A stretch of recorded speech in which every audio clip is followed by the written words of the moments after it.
menyambut kedatangan Bapak Ibu Saudara sekalian yang hari ini bersama-sama beribadah dengan kami. Kalau mungkin ada Bapak Ibu Saudara yang baru bersama-sama beribadah dengan kami, boleh melambaikan tangannya. Puji Tuhan, kita semuanya menjadi jemaat yang setia. Mohon perhatian untuk beberapa warta jemaat pada minggu pagi hari ini. Yang pertama adalah pendaftaran CD dan baptis. Telah dibuka kembali katekisasi, baptis atau CD dengan syarat usia minimal 14 tahun. Pendaftaran bisa menghubungi Bapak Elfren Sitompul, Sekretariat dan TU.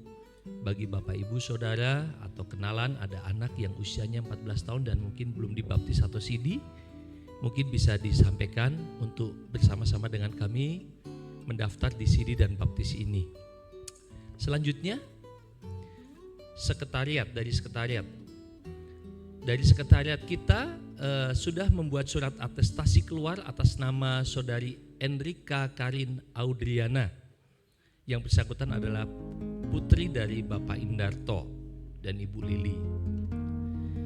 Yang ketiga dari RTG, rencana kita akan mengadakan pengecatan gedung gereja dengan anggaran kurang lebih 20 juta.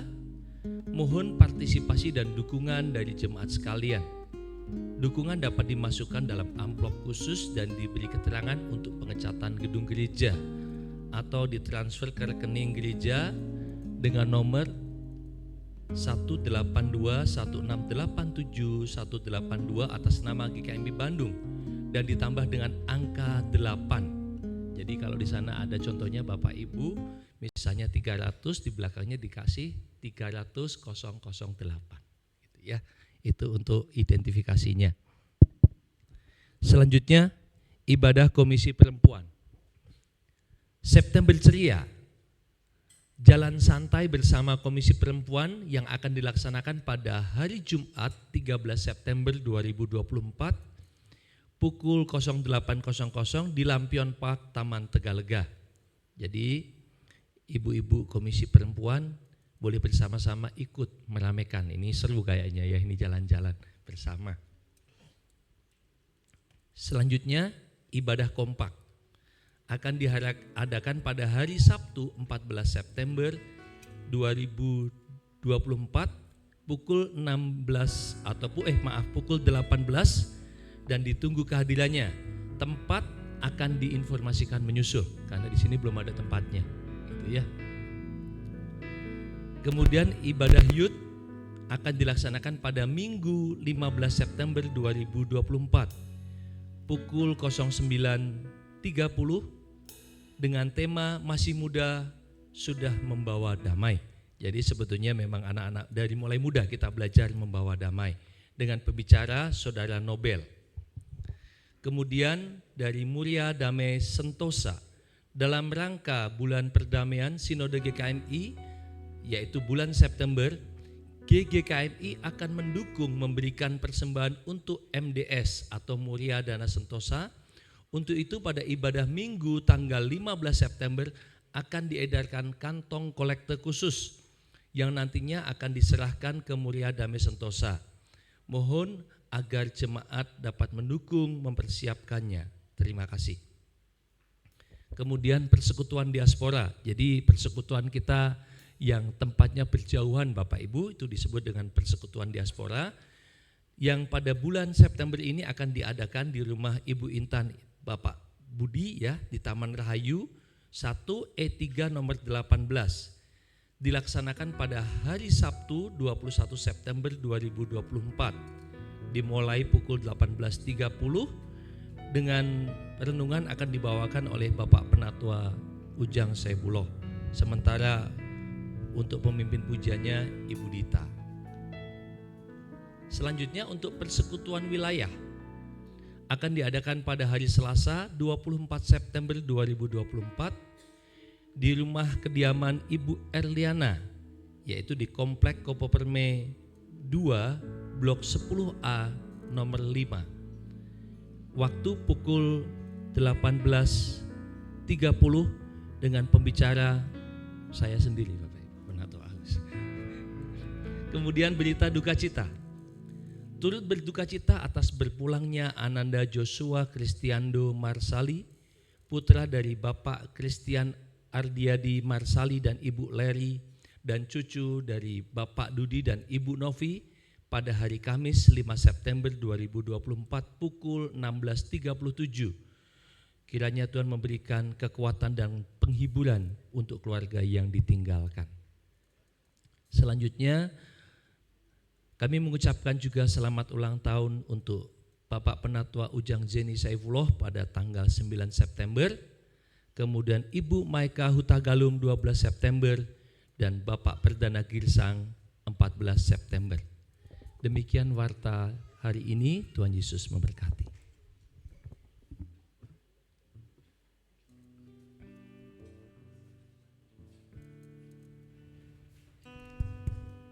Selamat pagi Bapak Ibu, saudara yang dikasihi Tuhan. Ya, kita senang boleh hadir dan bisa berkumpul di tempat ini. Jika minggu lalu kita sudah belajar dari Yunus yang lari dari panggilan Tuhan dan akhirnya dia dipersalahkan, dia menjadi kambing hitam, bahwa angin sakal itu karena dia dan dia dibuang ke dalam laut.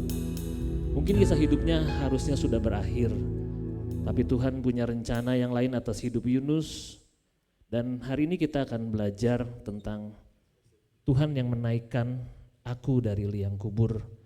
Kita bisa melihat rasanya jadi Yunus di dalam perut ikan, 3 hari 3 malam di dasar samudra dalam perut ikan, tapi dia punya maksud Tuhan dan Tuhan selamatkan dia. Saya percaya di tahun 2024 ini ada istilahnya namanya mantap, artinya makan tabungan. Ya mungkin kita semua di sini sedang mengalami rasa-rasanya yang tadinya kita bisa saving, sekarang bahkan untuk saving pun kita nggak bisa. Kita defisit dan kita banyak kali makan tabungan dan kita tidak tahu, Tuhan kalau gini terus aku bentar lagi sampai nih di titik nadir, aku mau di ujung, bentar lagi aku mati ini Tuhan. Aku bentar lagi gali kubur dan aku masuk. Dan saat ini kita sama-sama mau belajar bahwa kubur itu gak jelek-jelek amat kok. Kubur itu adalah tempat kita membunuh setiap manusia lama kita untuk kita bangkit jadi manusia rohani, manusia yang kuat dan gagah di hadapan Tuhan. Kita mau nyanyikan satu lagu tentang Tuhan adalah gembalaku.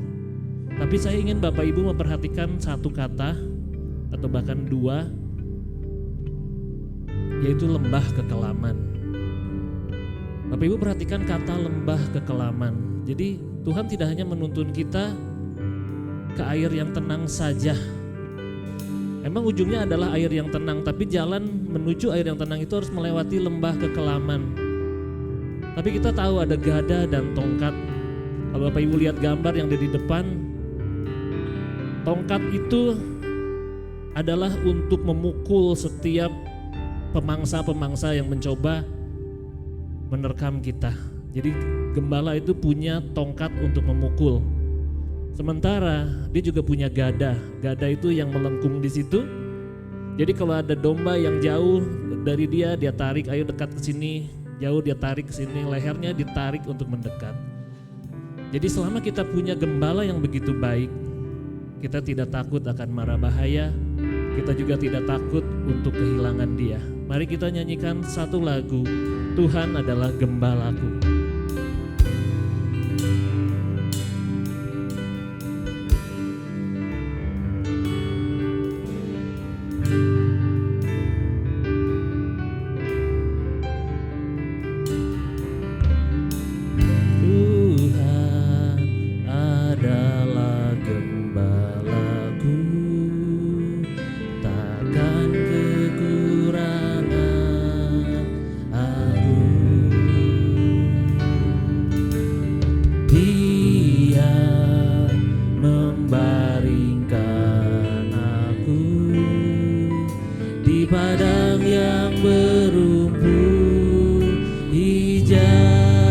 Tuhan adalah gembalaku.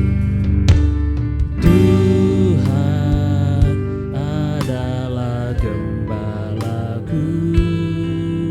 takkan kekurangan. Aku takkan kekurangan karena aku bersama gembala yang baik.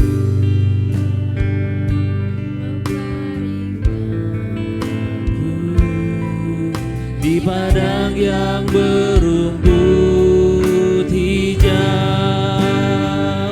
Dia membimbingku ke air yang tenang.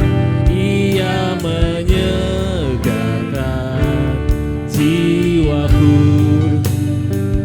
Ia menuntunku ke jalan yang benar. Oleh karena namanya, sekalipun aku berjalan dalam lembah aku tidak takut bahaya.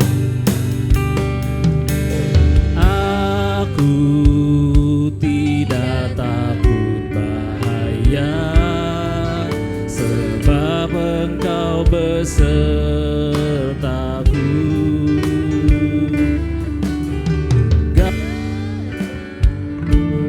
Dan tongkatmu,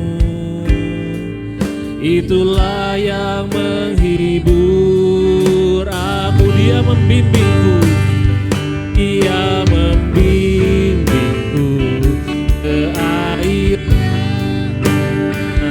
Ia menyegarkan jiwaku.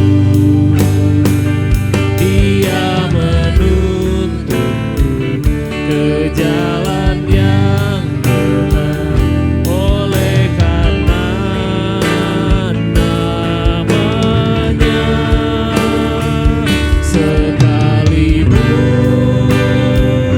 aku berjalan dalam lembah Tuhan adalah gembalaku. Saya minta jemaat untuk bangkit berdiri. Tuhan adalah gembalaku, takkan kekurangan aku. Dia membaringkan aku di padang yang berumput hijau.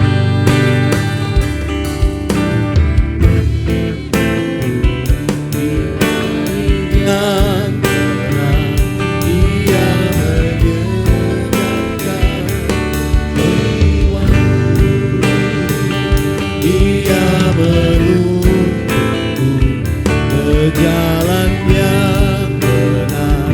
Oleh karena namanya,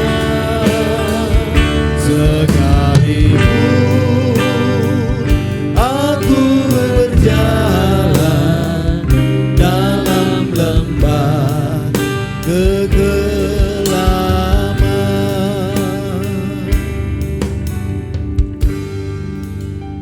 Mari kita memasuki kebaktian perayaan iman kita pada minggu ini. Dan karena itu biarlah kita memulainya dengan satu pengakuan bahwa sumber pertolongan kita adalah di dalam nama Tuhan, Sang Pencipta langit bumi dan segala isinya, yang di dalam kasih dan kesetiaannya tidak pernah meninggalkan buah perbuatan tangannya. Turunlah atas kamu sekalian anugerah dan damai sejahtera di dalam nama Allah Bapa, Putra, dan Roh Kudus. Amin. Mulia bagi Bapa, bagi Anak serta Roh Kudus. Dari permulaannya, sekarang dan akan jadi, selama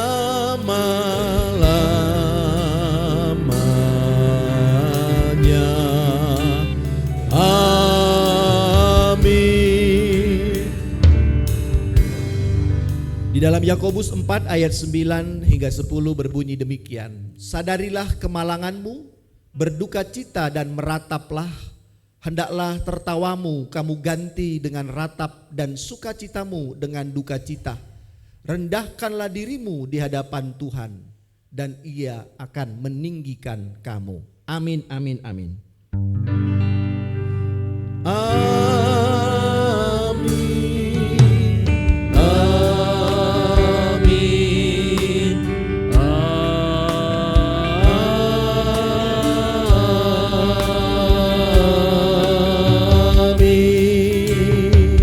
Silakan duduk Bapak Ibu, selamat pagi sekali lagi untuk kita semuanya. Ya, kita sudah ada di minggu kedua di bulan September ini. Dalam kehidupan kita sebagai warga GKMI, bulan ini kita rayakan secara sinodal sebagai bulan perdamaian. Ya, kita sebagai orang-orang Mennonite juga harusnya menjadi orang-orang yang bersemangat untuk menghadirkan perdamaian dalam segala hidup kita ini. Nah, karena itu Bapak Ibu, sebagai wujud kita sudah diperdamaikan juga dengan Tuhan, dan kita juga harusnya mewujudkan itu juga dalam kehidupan kita. Karena itu saya mau mengajak kita memberikan salam perdamaian kepada saudara-saudara kita yang ada di kiri kanan muka belakang kita dengan penuh sukacita, ya. Salam perdamaian, salam damai, ya. Baik Bapak Ibu ya. Nah, ya, silakan bersalam-salaman. Ya, boleh salam 5, 3, 10, 20 orang, silakan. Oke, silakan duduk Bapak Ibu kalau sudah salam-salaman. Ya, baik, senang sekali juga melihat Bu Dewi sudah ada bersama dengan kita. Beberapa hari yang lalu dia harus beristirahat. Kita doakan terus ya Bu Dewi, semangat. Tuhan terus jamah pulihkan untuk semua pergumulan kesehatannya. Bapak Ibu juga bulan September itu katanya dirayakan sebagai bulan September ceria gitu ya.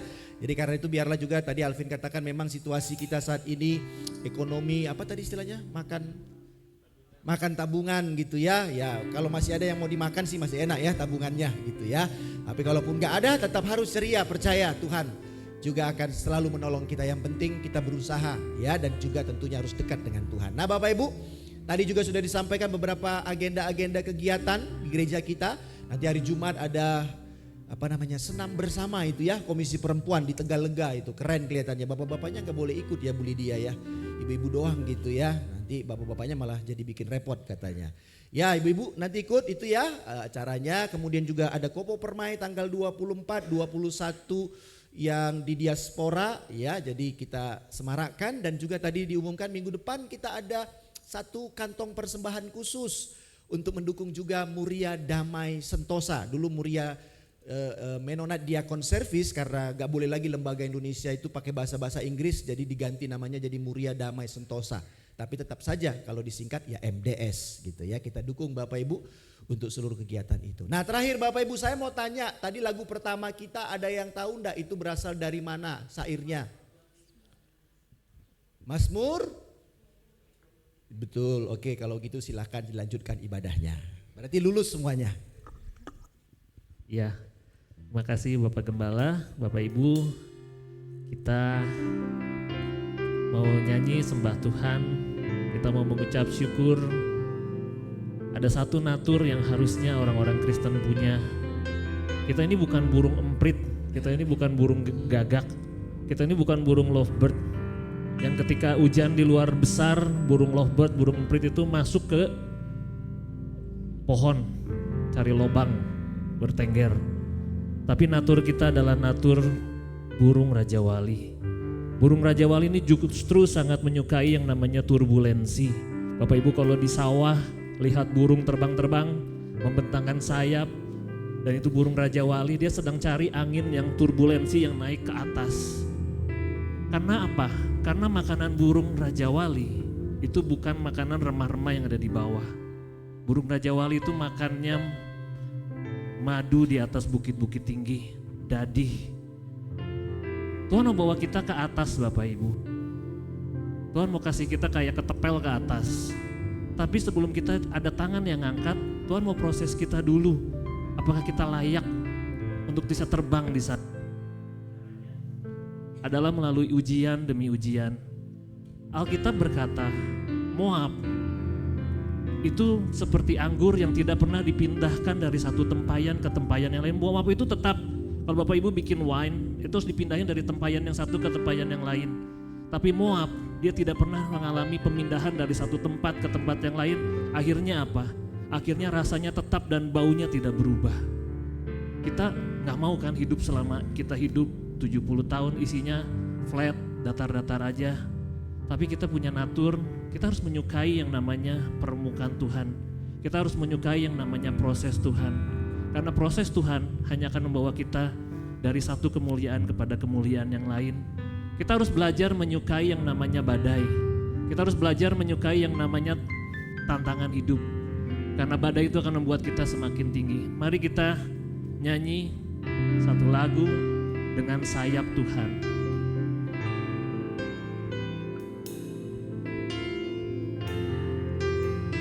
Bapak Ibu harus sadari adalah satu kebenaran. Tuhan suka anak-anaknya menjadi anak-anak yang pemenang, lebih daripada pemenang.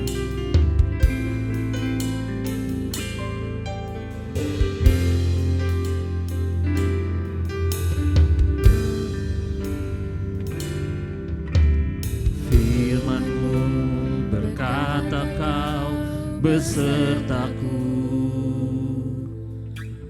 maka kuat roh dan jiwaku. Tangan-Mu Tuhan selalu ku nantikan, di setiap langkah ku percaya. Firman-Mu berkata, Firman-Mu berkata Kau besertaku, maka kuat roh dan jiwaku. Tangan-Mu Tuhan selalu ku nantikan, di setiap langkah ku percaya. Dengan sayap-Mu ku akan terbang tinggi, di tengah badai hidup ku tak menyerah. Kau kekuatan dan perlindungan bagiku, pertolonganku di tempat maha tinggi. Ku mengangkat tanganku, aku berserah. Kau ku nantikan, Kau yang ku sembah, Yesusku, Rajaku. Firman Tuhan itu kekuatan kita, Bapak Ibu. Firman-Mu berkata Kau besertaku. Dia adalah Immanuel. Sampai Maranatha dia akan selalu ada. Firman Tuhan itu kekal dan abadi. Langit dan bumi akan berlalu, tapi satu iota pun dari firman Tuhan akan terus ada. Di setiap langkah ku percaya, dengan sayap-Mu ku akan terbang tinggi, di tengah badai hidup ku tak menyerah. Kau kekuatan dan perlindungan bagi. Pertolongan kita bukan dari gunung-gunung yang tinggi,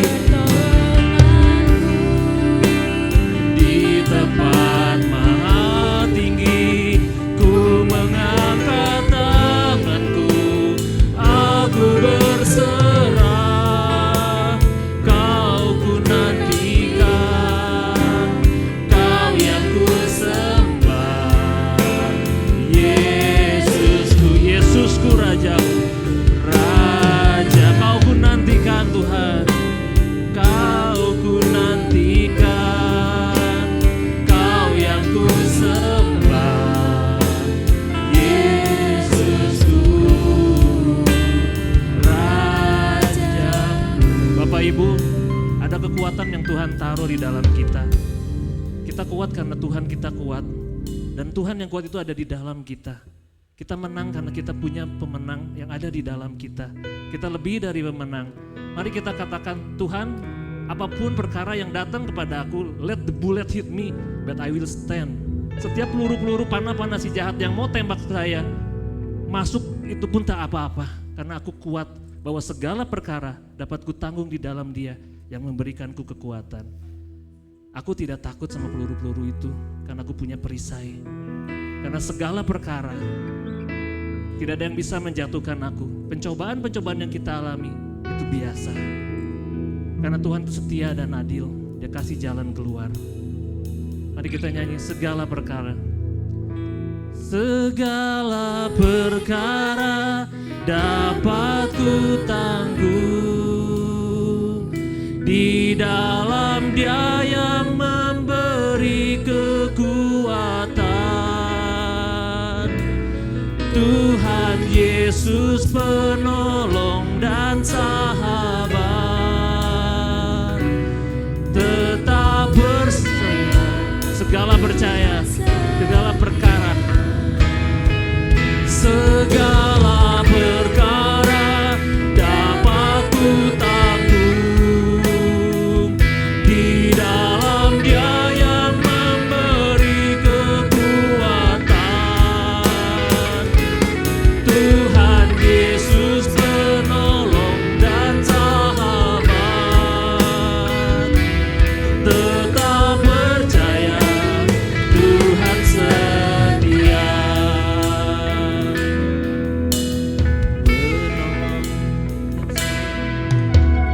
Penolong yang selalu setia,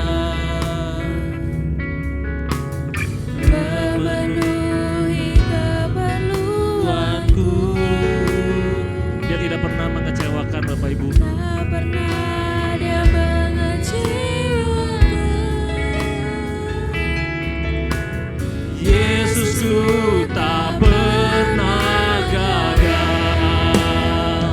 Segala perkara dapat ku tanggung di dalam Dia yang memberi kekuatan. Tuhan Yesus penolong dan sahabat. Tetap percaya, Tuhan katakan lagi dengan iman. Segala perkara dapat ku tanggung di dalam Dia yang memberi kekuatan. Tuhan Yesus penolong dan sahabat. Tetap percaya, Tuhan tetap percaya, Tuhan setia. Tetap percaya, Tuhan setia. Tetap percaya, Tuhan setia. Bapak Ibu, kalau Bapak Ibu tahu sinetron yang paling panjang mungkin di Indonesia itu dulu namanya, mungkin sampai sekarang tersanjung ya, episode itu panjang sampai ratusan atau mungkin ribuan. Tapi Bapak Ibu tahu nggak sih kisah hidup kita tuh episode demi episode tuh seperti itu. Mungkin saat ini kita lagi dipukul kalah di umur 30, 40, 50. Tapi kita harus sadar, kita mungkin lagi nontonnya siaran langsung. Kalau nonton bola buat kita itu siaran langsung. Kita di menit 40 kita kalah nih 3-0, siaran langsung.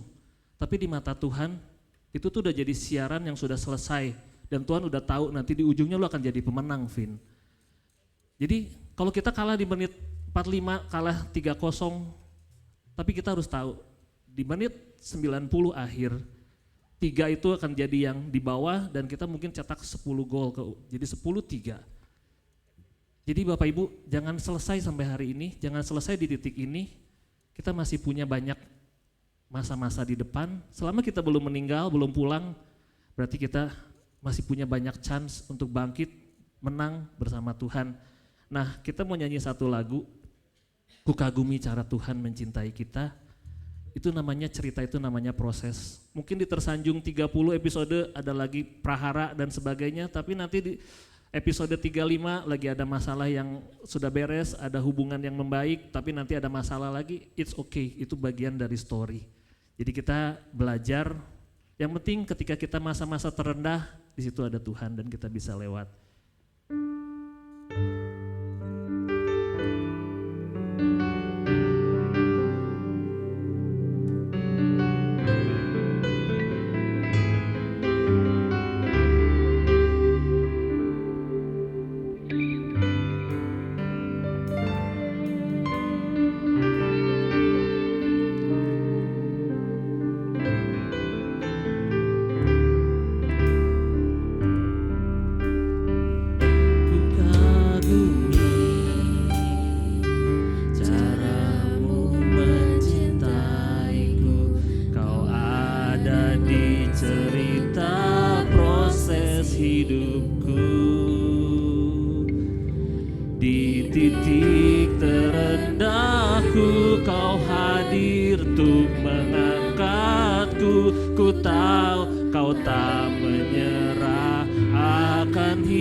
Bikin di cerita hidup Bapak Ibu.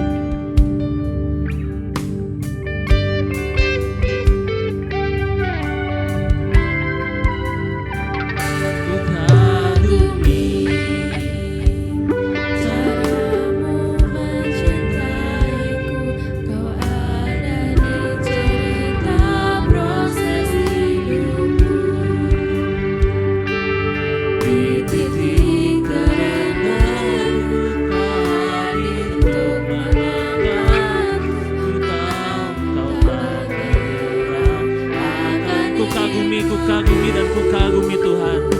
Kukagumi caramu mencintaiku. Kau ada di cerita proses hidup. Bapak Ibu tenang. Ada Tuhan di dalam bahtera Bapak Ibu. Ada Tuhan di dalam perahu Bapak Ibu.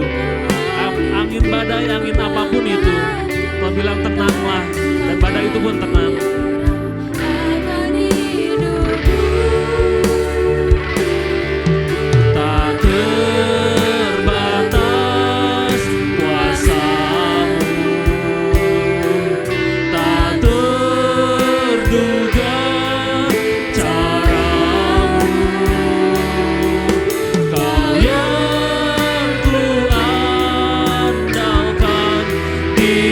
Setiap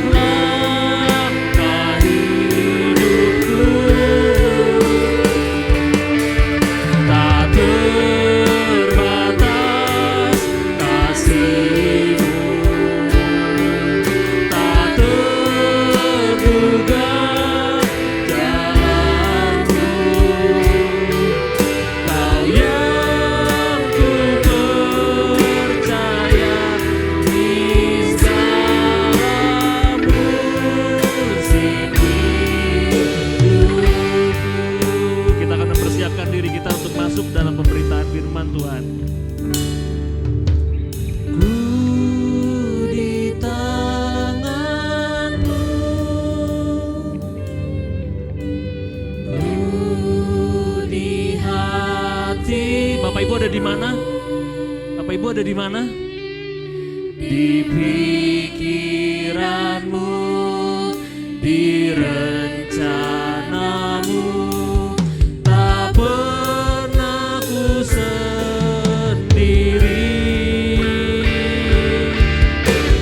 Ku di tangan-Mu, ku di hati-Mu, di pikiran-Mu, di rencana-Mu, tak pernah ditinggal. Bapak Ibu dipersilakan berdiri. Katakan dengan iman, ku di tangan-Mu. Biar Bapak Ibu jemaat yang bernyanyi.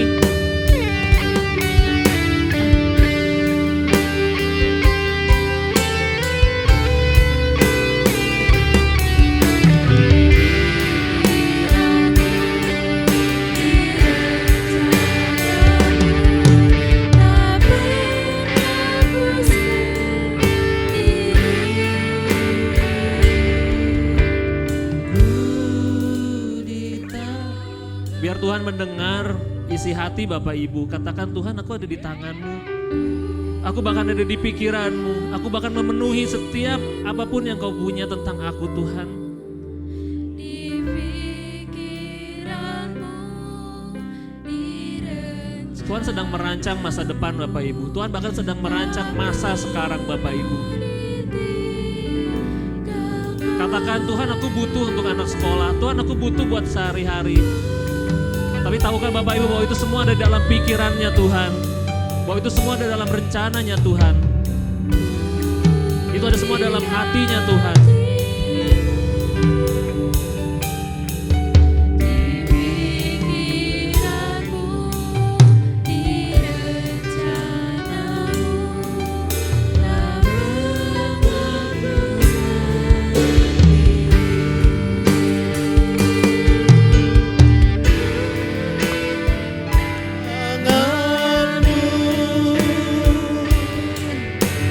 Ku di hati-Mu,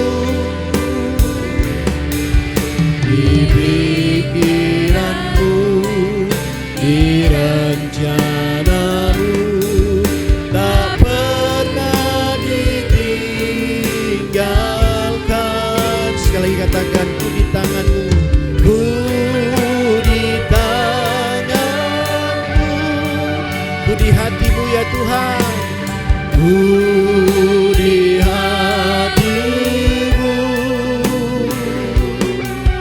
di pikiran-Mu, di rencana-Mu, tak pernah ku sendiri, tak pernah ku sendiri, tak pernah ku sendiri. Melalui pujian ini Tuhan, kami kembali diingatkan bahwa sesungguhnya kami tidak pernah berjalan sendirian di dalam setiap kehidupan yang kami lalui. Yang mana kami tahu juga semua kehidupan itu adalah kehidupan yang mungkin tidaklah mudah. Bahkan bukan hanya mungkin tetapi pasti tidak mudah ya Tuhan. Karena di dalamnya banyak kisah yang harus kami hadapi. Dan kami tahu kisah bukan hanya kisah kemenangan, kisah kesuksesan, kisah kebahagiaan. Tetapi mungkin lebih banyak lagi kisah kepedihan. Tapi dalam pujian ini kami diingatkan bahwa kami tidak pernah sendiri. Dan biarlah juga melalui firman-Mu yang sebentar akan kami dengarkan permenungannya. Hal tersebut juga boleh kami semakin sadari dan juga membuat kami semakin diperbaharui. Karena itu Tuhan, hadirlah dan izinkan juga hamba-Mu untuk menyampaikan apa yang telah dipersiapkan kepada umat-Mu di tempat ini. Biar semuanya juga boleh seturut dengan kehendak-Mu saja. Demi Kristus kami berdoa dan memohon. Amin. Silakan duduk Bapak Ibu Saudara-saudari. Iya, kita masih ada di dalam kitab Yunus. Jadi seperti yang kemarin di minggu pertama saya katakan bahwa 1 bulan ini kita akan memperhatikan apa yang tertulis dan juga merenungkan apa yang tertulis di dalam kitab Yunus. Karena itu mari Bapak Ibu kita bersama-sama membuka Alkitab kita dari Yunus pasalnya yang kedua. Ada 10 ayat yang menjadi dasar dalam perenungan kita pada saat ini dengan temanya Engkau naikkan aku dari liang kubur. Iya. Itu tema yang dari sinode kita Bapak Ibu. Mari kita sama-sama memperhatikan jika kita sudah menemukan Yunus di pasal yang kedua. Saya akan bacakan dengan cepat kepada kita sekalian. Berdoalah Yunus kepada Tuhan Allahnya dari dalam perut ikan itu. Katanya, dalam kesusahanku aku berseru kepada Tuhan dan ia menjawab aku. Dari tengah-tengah dunia orang mati aku berteriak dan kau dengarkan suaraku. Telah kau lemparkan aku ke tempat yang dalam, ke pusat lautan. Lalu aku terangkum oleh arus air, segala gelora dan gelombangmu melingkupi aku. Dan aku berkata, telah terusir aku dari hadapan matamu. Mungkinkah aku memandang lagi bait-Mu yang kudus? Segala air telah mengepung aku, mengancam nyawaku. Samudra raya merangkum aku. Lumut lautan membelit kepalaku di dasar gunung-gunung. Aku tenggelam ke dasar bumi, pintunya terpalang di belakangku untuk selama-lamanya. Ketika itulah Engkau naikkan nyawaku dari dalam liang kubur, ya Tuhan Allahku. Ketika jiwaku letih lesu di dalam aku, teringatlah aku kepada Tuhan. Dan sampailah doaku kepadamu, ke dalam bait-Mu yang kudus. Mereka yang berpegang teguh pada berhala kesia-siaan, merekalah yang meninggalkan Dia, yang mengasihi mereka dengan setia. Tetapi aku dengan ucapan syukur akan kupersembahkan korban kepadamu. Apa yang kunazarkan akan kubayar. Keselamatan adalah dari Tuhan. Lalu berfirmanlah Tuhan kepada ikan itu. Dan ikan itu pun memuntahkan Yunus ke darat. Sampai sejauh itu pembacaan firman Tuhan, kembali kita diingatkan yang berbahagia adalah orang-orang yang setia mau membaca firman Tuhan, merenungkannya dan juga mau melakukan firman Tuhan di dalam seluruh kehidupan setiap saat. Bapak Ibu, entah kalau boleh diperhadapkan antara penyesalan dengan mungkin juga bersyukur, kira-kira kalau dalam hidup kita ini yang lebih banyak itu yang mana Bapak Ibu? Penyesalan atau rasa syukur? Mana Bapak Ibu kira-kira? Penyesalan atau rasa syukur? Hah? Ada dua pihak ini kelihatannya, di sini penyesalan, di sini rasa syukur nih. Yang mana ini Bapak Ibu kira-kira? Syukur ya Bu Susia, rasa syukur, betul ya. Puji Tuhan kalau Bapak Ibu di dalam hidupnya ini lebih banyak rasa syukur. Tapi juga pasti ada penyesalan, betul tidak? Tapi kalau kita boleh jujur Bapak Ibu, merasa-rasakannya. Ya, merasa-rasakan. Jadi artinya merasa itu artinya benar-benar coba melihat kembali semua yang dilalui itu. Kira-kira yang lebih berat itu bersyukurnya atau menyesalnya yang lebih berat? Yang lebih berat itu untuk dirasakan bersyukurnya atau menyesalnya Bapak Ibu. Mungkin tadi bersyukurnya bisa 100. Tapi menyesalnya mungkin cuma 5. Ya, kira-kira tapi rasa syukur yang 100 itu bisa menghilangkan gak penyesalan yang 5 ini? Hah? Kalau menurut saya sih ya, jujur kadang-kadang yang 100 rasa kita syukur itu ada 5 yang kita sesali. Tapi seringkali yang 5 ini yang lebih mengikuti kehidupan kita. Betul tidak? Coba dulu aku gak gini, gak gitu. Gitu kan? Coba aku ini, itu dan sebagainya. Padahal sebenarnya gak pun dicoba ini dan itu, sebenarnya rasa syukurnya itu sudah banyak. Tapi kadang-kadang hidup kita itu seperti itu Bapak Ibu ya. Lebih menikmati rasa penyesalannya daripada menikmati rasa syukurnya. Lalu penyesalan itu menutupi misalnya semua rasa syukur yang lebih banyak sesungguhnya dalam kehidupan kita.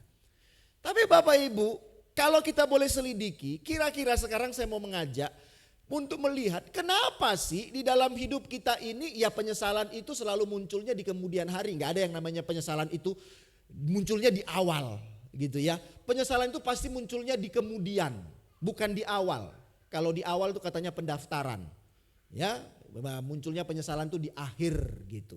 Nah, kenapa itu muncul Bapak Ibu? Banyak faktor bisa kita sebutkan, banyak alasan kita sebutkan. Tapi saya menemukan satu hal Bapak Ibu, ketika saya membaca, merenungkan gitu ya, tulisan-tulisan dari filsuf, maka saya menemukan Bapak Ibu bahwa ada seorang filsuf bernama Platon, ini gurunya Sokrates gitu ya. Dia berkata bahwa ya, saya kaitkan dengan penyesalan, bahwa kadang-kadang manusia itu nggak nyadari dia memiliki yang namanya rasio, tetapi juga bukan hanya rasio, tetapi juga ada bagian yang kedua yaitu emosional dan apetif gitu. Nah, bagi Platon dia melihat Bapak Ibu bahwa manusia itu terdiri dari rasio, emosional dan apetitif gitu, apetitif. Nah, dia membayangkan bahwa rasio ini adalah seperti ya tali kekang bagi dua kuda, yaitu emosional dan apetitif ini. Kadang-kadang ini, jadi hidup kita ini kalau dibayangkan seperti orang filsuf Platon ini, dia katakan tuh ya kita ini manusia ada rasio. Nah, hidup kita itu dalam berjalan ini seperti menunggangi atau mengendarai, memimpin dua kuda. Yang kalau tidak dikuasai, maka dua kuda ini akan bisa seenaknya berjalan dan ini membuat kita mengalami persoalan. Nah, itulah penyesalan. Misalnya apa? Ya kadang-kadang kita itu hidupnya terlalu dengan emosionalnya. Ya kan? Kita hidup dengan terlalu menggunakan sisi emosional kita. Makanya ketika ada sesuatu gak dipikir dulu, yang lebih dahulu kan apa? Emosinya. Ya kan? Setelah emosi muncul apa nanti Bapak Ibu? Muncul apa? Ya itu muncul penyesalan, betul tidak? Yang penting aku marah dulu. Pokoknya tak sikat dulu. Setelah disikat, nah baru nyesal. Yang penting aku ngomong dulu. Kulungkapkan dulu amarahku. Nah, kalau orang Sunda bilang apa itu? Sabodo. Sabodo ting gitu kan. Ya, masa bodoh, sakarepku. Habis itu baru nyesal. Nah biasanya itu muncul karena sisi emosional kita yang lebih dahulu. Gak pakai rasionya, gak dikekang oleh rasionya. Coba ditimbang-timbang dulu, dilihat-lihat, diperhatikan dulu kira-kira. Ya, makanya orang bilang tuh seringkali ya memang lidah tak bertulang gitu kan. Karena tak bertulangnya lidah itu maka ya kita seringkali membombardir kehidupan ini dengan beribu-ribu kata. Dan akhirnya kata itu bukan menjadi kata yang memberkati. Tapi kita ini orang Mennonite Bapak Ibu. Jadi harusnya coba mengekang semua itu. Ya, jadi ini Bapak Ibu, penyesalan itu bisa muncul karena manusia itu tidak menguasai dua kuda ini. Ya dengan apa? Kalau Platon tuh bilang rasionya tidak dikelola dengan baik. Tapi benar ya Bapak Ibu, saya sepakat sepertinya. Kalau rasio kita itu kita gunakan dengan baik, maka dua kuda liar itu, emosional kita dan satu sisi lain itu akan bisa kita kuasai. Saya pikir penyesalan itu akan menjadi berkurang. Dan kalaupun ada, kita tidak akan dihidupi oleh penyesalan-penyesalan itu. Tetapi hidup akan tetap berjalan dalam sukacita kita. Nah Bapak Ibu Saudara dan Saudari, nah dalam kaitan ini kalau kita melihat teks bacaan kita kembali bercerita tentang Yunus. Kemarin kita sudah lihat di pasal yang pertama, Yunus diperintah untuk pergi ke Niniwe, kota gede. Lalu mungkin dia berpikir segala macam, akhirnya dia lari. Lalu akhirnya dia kapal tadi itu menjadi gonjang ganjing tuh kapalnya. Sebenarnya para penghuni di kapal itu sudah berusaha untuk coba mendaratkan ya kapal yang sedang dihantam badai itu ke darat, tapi tak mampu. Akhirnya selidik punya selidik, ada orang yang berbuat dalam tanda petik kesalahan di kapal itu. Dibuanglah undi. Ya kalau kita sedikit kilas balik pasal 1, ketemulah ternyata memang si Yunus yang biang keroknya. Singkat cerita akhirnya dibuanglah dia ke laut dan dimakan ikan besar. Nah pasal yang kedua ini kisahnya Yunus itu sedang ada di dalam ikan yang besar tersebut. Di dalam tubuhnya. Ya kalau menurut saya nggak tahu di sebelah mana tubuhnya ikan itu. Di perut kah, di lambung kah, di jantung kah. Pokoknya di dalam tubuhnya ikan besar itu. Dan tidak usah kita cari tahu ikan itu jenis apa. Gitu ya. Yang jelas teks mengatakan bahwa Yunus ada di dalam ikan besar. Nah Bapak Ibu kalau direnungkan ini adalah situasi yang sangat berat. Kalau saya katakan Yunus sedang ada di dalam titik nadirnya. Ya. Titik yang terendah dalam hidupnya. Titik yang paling berat yang dia sedang alami dalam hidupnya. Saya tidak tahu Bapak Ibu, pernah tidak kita ini sugas dalam hidup kita sampai hari ini, pernah tidak mengalami seperti Yunus ini ada di dalam titik nadir kehidupan kita. Persoalan itu kayaknya luar biasa. Kemarin saya ketemu sama teman saya SMP, Bapak Ibu, dia cerita gitu, adiknya itu ketika COVID itu sepertinya sampai di dalam titik nadir dalam usahanya. Karena COVID itu menghantam usahanya sampai dia harus punya hutang itu sebesar 15 miliar. Ya, hutangnya 15 miliar Bapak Ibu. Dari 400 pegawainya jadi tinggal 40 pegawainya. Itu kan sepertinya gambaran titik nadir Bapak Ibu ya. Kan tidak bisa juga itu gak dibayar itu semuanya. Tapi Bapak Ibu, Yunus juga seperti itu. Dia ada di dalam situasi di perut ikan itu. Tetapi Bapak Ibu, kalau kita perhatikan, kalau teman saya tadi itu adiknya, itu terjadi bukan karena kehendaknya. Bukan dia yang membuat ada di dalam titik nadir tersebut. Bukan dia yang mengerjakan sehingga ia ada di dalam titik nadir. Harus bayar hutang 15 miliar. Tapi karena COVID yang melanda Indonesia. Semua juga kita sepertinya sekarang ada situasi yang sedang bangkit ya dari situasi ini. Tapi Yunus ini Bapak Ibu, kalau saya boleh sampaikan, titik nadir yang dialami oleh Yunus ini bukanlah karena kehendaknya bukan karena situasi, tapi karena dia sendiri yang melakukan, karena dia memiliki yang namanya kedegilan hati dalam perlawanannya terhadap kehendak Tuhan. Jadi dari sini juga Bapak Ibu kita harus mengalami pencerahan. Bisa jadi Bapak Ibu, sesungguhnya hidup kita ini ada di dalam sebuah titik nadir, itu bukan karena situasi yang ada.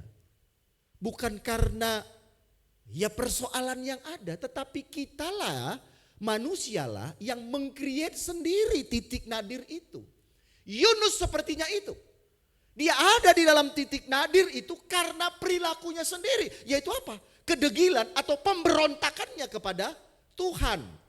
Ketika dia diperintahkan untuk pergi ke sana, karena dia seorang nabi, punya tanggung jawab yang sudah melekat dalam dirinya, ya, dalam statusnya, dalam keberadaannya, tetapi karena egonya tadi itu, ya, dia tidak bisa menggunakan rasionya dengan baik, maka kuda liar itu emosional dan satu lagi itu menggerakkan dia untuk mengajak lari. Sampailah dia dibuang di dalam perut itu. Dan itu karena pekerjaannya sendiri Bapak Ibu. Jadi ini juga menjadi sebuah pencerahan bagi kita Bapak Ibu.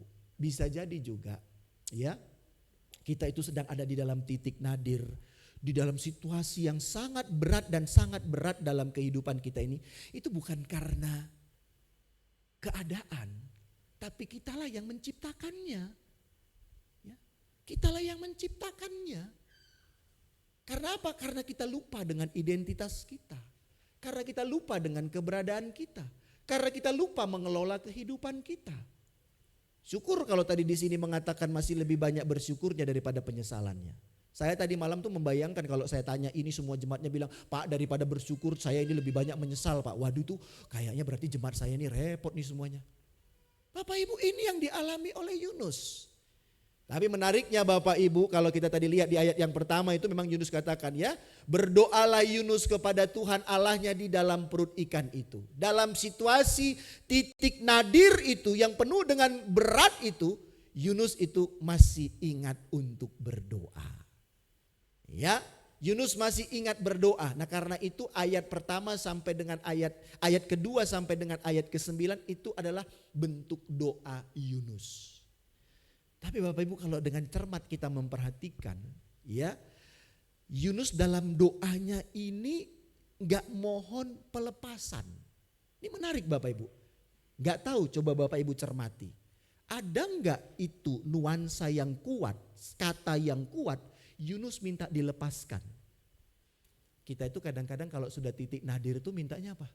Tuhan lepaskanlah aku dari persoalan hidup ini.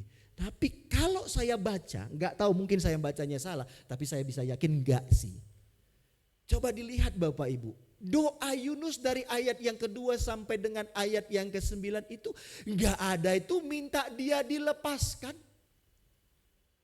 Tapi Yunus dari ayat-ayat yang kita baca dari ayat yang kedua sampai dengan ayat yang ke-9 itu Yunus sepertinya kalau saya lihat Yunus itu kembali menggambarkan, memberikan gambaran atau visualisasi yang jelas kepada pembaca, kepada kita tentang siapa itu Allah dalam hidup ini.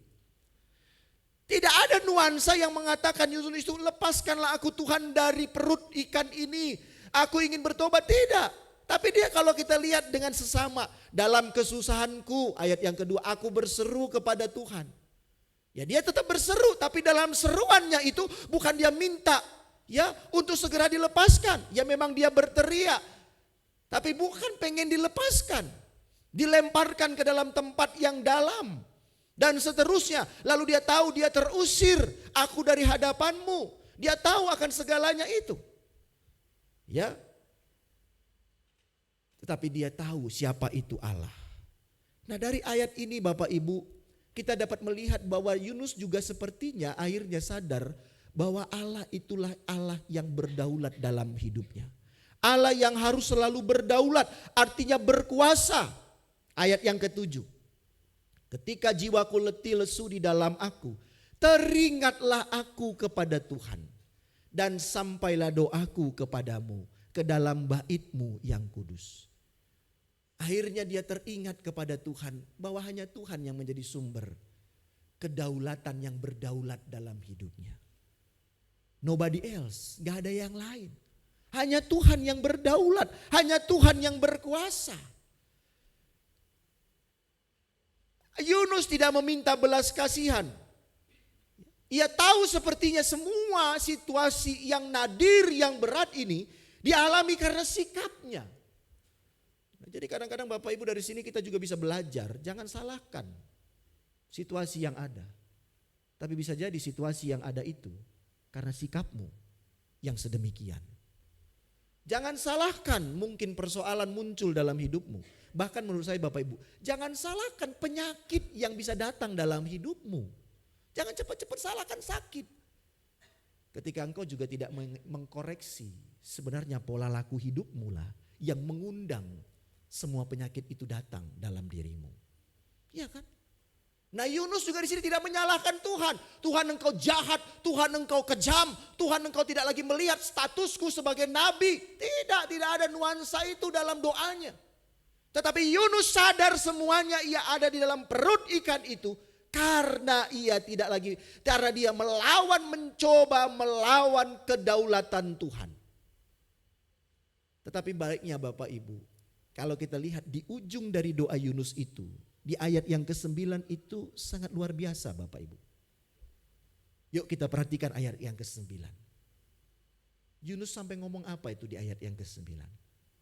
Dia katakan di ayat yang ke-9, tetapi aku, Yunusnya, coba lihat, padahal hidupnya dalam titik nadir tuh. Dengan ucapan syukur akan kupersembahkan korban kepadamu. Apa yang kunazarkan akan kubayar. Keselamatan adalah dari Tuhan. Itu situasinya sedang sangat berat. Enggak jelas. Tapi Yunus menutup semua rangkaian doanya dengan begitu luar biasa manisnya Bapak Ibu. Dia berkata tadi, tetapi aku dengan ucapan syukur. Bukan lagi dengan keluh kesah, tetapi dengan ucapan syukur. Yunus berkata bahwa dia akan mempersembahkan korban kepada Tuhan. Lalu dia menutupnya dengan kalimat, apa yang kunazarkan akan kubayar. Karena dia tahu bahwa keselamatan adalah dari Tuhan. Keselamatan adalah dari Tuhan. Ini ada sebuah sikap yang sungguh luar biasa Bapak Ibu. Yunus tidak lagi hanya hidup di dalam penyesalan, tetapi sebaliknya ia dicelikkan untuk menjadi suatu pribadi yang baru. Nah karena itu Bapak Ibu ada kalimat baik yang saya temukan. Nah kadang-kadang kita perlu sadar nih Bapak Ibu. Di sini ada orang yang belum diselamatkan tidak? Ada enggak orang yang belum diselamatkan? Semua sudah diselamatkan? Amin. Tapi Bapak Ibu tahu tidak bahwa keselamatan itu bukan akhir dari seluruh hidupmu. Tapi keselamatan yang kau terima justru awal dari kehidupanmu untuk mempersaksikan Tuhan. Kadang-kadang kita berhentinya, saya sudah diselamatkan, itu sebagai titik akhir. Tapi Bapak Ibu harus kita sadari, keselamatan itu bukan akhir. Tapi justru ketika engkau diselamatkan, itu adalah awal untuk engkau menyatakan kehendak Tuhan. Jadi bukan game kita. Tapi Yunus juga begitu. Dia tahu Tuhanlah sumber keselamatannya. Karena itu tadi kalau kita lihat di ayat yang ke-9 itu, keselamatan adalah dari Tuhan. Kalau kita tarik itu, mundurkan kalimat itu seperti yang kita membaca. Yang membacanya terbalik, keselamatan adalah dari Tuhan. Karena itu maka aku akan mengucap syukur, aku akan mempersembahkan korban kepadamu. Lalu apa? Nazar akan kubayarkan. Ini dampak dari apa? Dari keselamatan yang telah kuterima. Walaupun belum jelas. Tetapi Yunus bertekad untuk hidup di dalam kehidupan yang baru. Nah, Bapak Ibu Saudara dan Saudari, dari teks bacaan kita hari ini, ya, Yunus itu kembali mengalami yang saya katakan pertobatan versi kedua. Kalau di versi pertama itu pasal 1 itu tobat dia. Tapi tobatnya ada akibatnya. Dan di dalam perut itu dia tobat lagi Bapak Ibu. Tapi sayang nanti kalau kita baca lagi pasal 3, dia kembali kambuhan lagi itu kan. Tapi Yunus itu tobat lagi Bapak Ibu. Tapi ini tobatnya, ada yang mengatakan gini Bapak Ibu, menarik sekali ini kalimatnya. Yunus itu tobatnya itu dalam perjumpaan di tempat yang tak terduga. Nah, Yunus itu tobatnya itu di dalam titik nadir. Ya puji Tuhan ya Bapak Ibu ya. Kalau ada juga orang kita ini yang zaman sekarang ini bukan Yunus. Kalau kita sedang mengalami titik nadir, mengalami pertobatan, itu puji Tuhan. Dan itu memang perjumpaan pertobatan di tempat yang tak terduga. Tapi juga banyak loh Bapak Ibu. Ya jujur ya. Orang yang sudah hidupnya itu di titik nadir, enggak juga tobat loh. Banyak juga seperti itu. Udah napasnya 1-2 masih aja juga bersikeras. Masih aja mengandalkan dirinya. Nah Yunus ini juga bertobat, tapi bertobatnya di tempat yang tak terduga, di dalam perut ikan, di tempat yang gak enak itu. Tapi puji Tuhan masih tobat, dia munculkan doa-doanya. Nah dari ayat-ayat ini Bapak Ibu, apa yang bisa kita pelajari untuk kehidupan kita? Nah ini yang penting bagi kita sekarang. Nah yang pertama saya mau katakan Bapak Ibu, ini penting untuk kita sadari. Entah Bapak Ibu sepakat atau tidak, dari kisah Yunus pasal 2 ini, dalam perenungan saya, maka yang pertama ini yang harus kita sadari. Ya, carilah lawan yang tepat Bapak Ibu. Cari lawan yang tepat. Kalau engkau cari salah cari lawan, maka engkau akan gagal. Nah ini Yunus ini cari lawannya itu salah. Dia cari lawannya itu Tuhan. Yunus tuh cari lawannya Tuhan Bapak Ibu. Udah jelas apa pasti dia? Menang. Bisa lawan Tuhan menang? Kalah kan. Ini Yunus cari lawannya itu Tuhan. Dia melawan kehendak Tuhan. Habis Bapak Ibu. Karena itu saya mau katakan yang pertama dari pasal 1 sampai pasal 2. Di sini pembelajaran yang bisa kita dapat. Cari lawan tuh harus sadar Bapak Ibu. Jangan kau cari lawan dan melawan Tuhan. Ya. Jangan sekali-kali engkau melawan Tuhan. Sekuat dan segagah apapun engkau, sehebat apapun engkau, sesehat apapun engkau, sehebat apapun savingmu, engkau mau melawan Tuhan, ambruk. Ambruk. Yakin enggak Bapak Ibu? Kalau Bapak Ibu melawan saya, mungkin Bapak Ibu masih bisa menang. Kalau Bapak Ibu masih melawan saya sebagai gembala jemaat, Bapak Ibu bisa menang. Dengan segala apa yang melekat pada diri Bapak Ibu, saudara. Gak jelas tuh pendeta, gak beres tuh pendeta. Gak langsung dihukum sih Bapak Ibu, walaupun katanya hamba Tuhan itu diurapi begitu ya. Ya bisa saja Bapak Ibu, karena mungkin memang hamba Tuhannya salah gitu. Tapi saya mau katakan di sini Bapak Ibu, sekali engkau melawan Tuhan, gak akan menang kamu. Kamu pintarnya seperti Einstein. Hafal seluruh Alkitab, kau kulik-kulik itu. Kau lawan Tuhan, enggak ada gunanya. Karena itu pelajaran yang pertama Bapak Ibu. Tak ada gunanya melawan Tuhan karena ia pasti menang. Karena itu dibutuhkan apa di sini? Ya tunduk dalam kesadaran penuh tentang Tuhan itu. Dan itu menjadi kekuatan dan pengharapan dalam kehidupan kita. Jadi poin pertama di sini Bapak Ibu, pembelajaran dari kitab Yunus ini. Karena engkau sudah percaya kan? Engkau sudah diselamatkan kan? Maka itu sebagai konsekuensi, keselamatan itu membuat kita harusnya Bapak Ibu, bukan menjadi orang yang sombong dengan berdiri tegak. No, keselamatan tidak membuat kepalamu menjadi dangak. Keselamatan tidak membuat engkau menjadi seorang orang yang kekar gagah. No, Bapak Ibu, sadari. Keselamatan yang telah engkau terima membuat identitasmu menjadi baru, yaitu menjadi orang yang tunduk kepada apa kata Tuhan. Karena itu Paulus bilang, aku bukan aku lagi, tetapi Kristuslah yang ada di dalam diriku. Itu kan bukti dia keterdukan. Paulus itu bukannya gak pintar Bapak Ibu. Tapi ketika dia menerima Tuhan, gak ada cerita baginya untuk surrender. Berserah. Berserah itu bukan engkau kalah. Berserah kepada Tuhan engkau bukan gagal. Berserah bukan membuat engkau tidak sebagai manusia yang hebat. No. Tapi berserah menunjukkan engkau tahu siapa Tuhan dalam hidupmu. Dan karena engkau tahu siapa Tuhan, engkau bisa memposisikan hidupmu dengan tepat di hadapan Tuhan. Itu pembelajaran pertama Bapak Ibu. Jadi karena itu saya mau ingatkan, kalau lawan pendeta bolehlah, masih boleh Bapak Ibu. Ya. Tapi lihat juga pendetanya, kalau benar jangan dilawan-lawan gitu ya. Kalau dia nggak ada bengkok-bengkoknya nggak usah dilawan-lawan Bapak Ibu. Ya, tapi lebih daripada itu ya, kalau mau dilawan pendetanya ya silahkanlah. Tapi jangan sekali-kali lawan Tuhan. Gak ada apa-apanya kita Bapak Ibu. Gak ada apa-apanya. Yang kedua, pelajaran kita apa? Dari teks ini, ya, Yunus yang dinaikkan dari liang kubur ini, maka yang kedua yang bisa kita pelajari, kalau engkau sadar siapa Tuhan, maka engkau akan juga tahu suaranya Tuhan. Sayangnya Yunus tadi mau melawan Tuhan karena dia tidak peka dengan suara Tuhan. Ataupun dia peka dengan suara Tuhan, tetapi dia mengabaikan suara Tuhan itu. Nah karena itu Bapak Ibu, yang kedua, kalau kita sudah tahu siapa Tuhan, maka kita tahu akan suara Tuhan. Dan itu muncul dari mana? Keintiman. Keintiman itu akan membuat kita menjadi orang yang sensitif.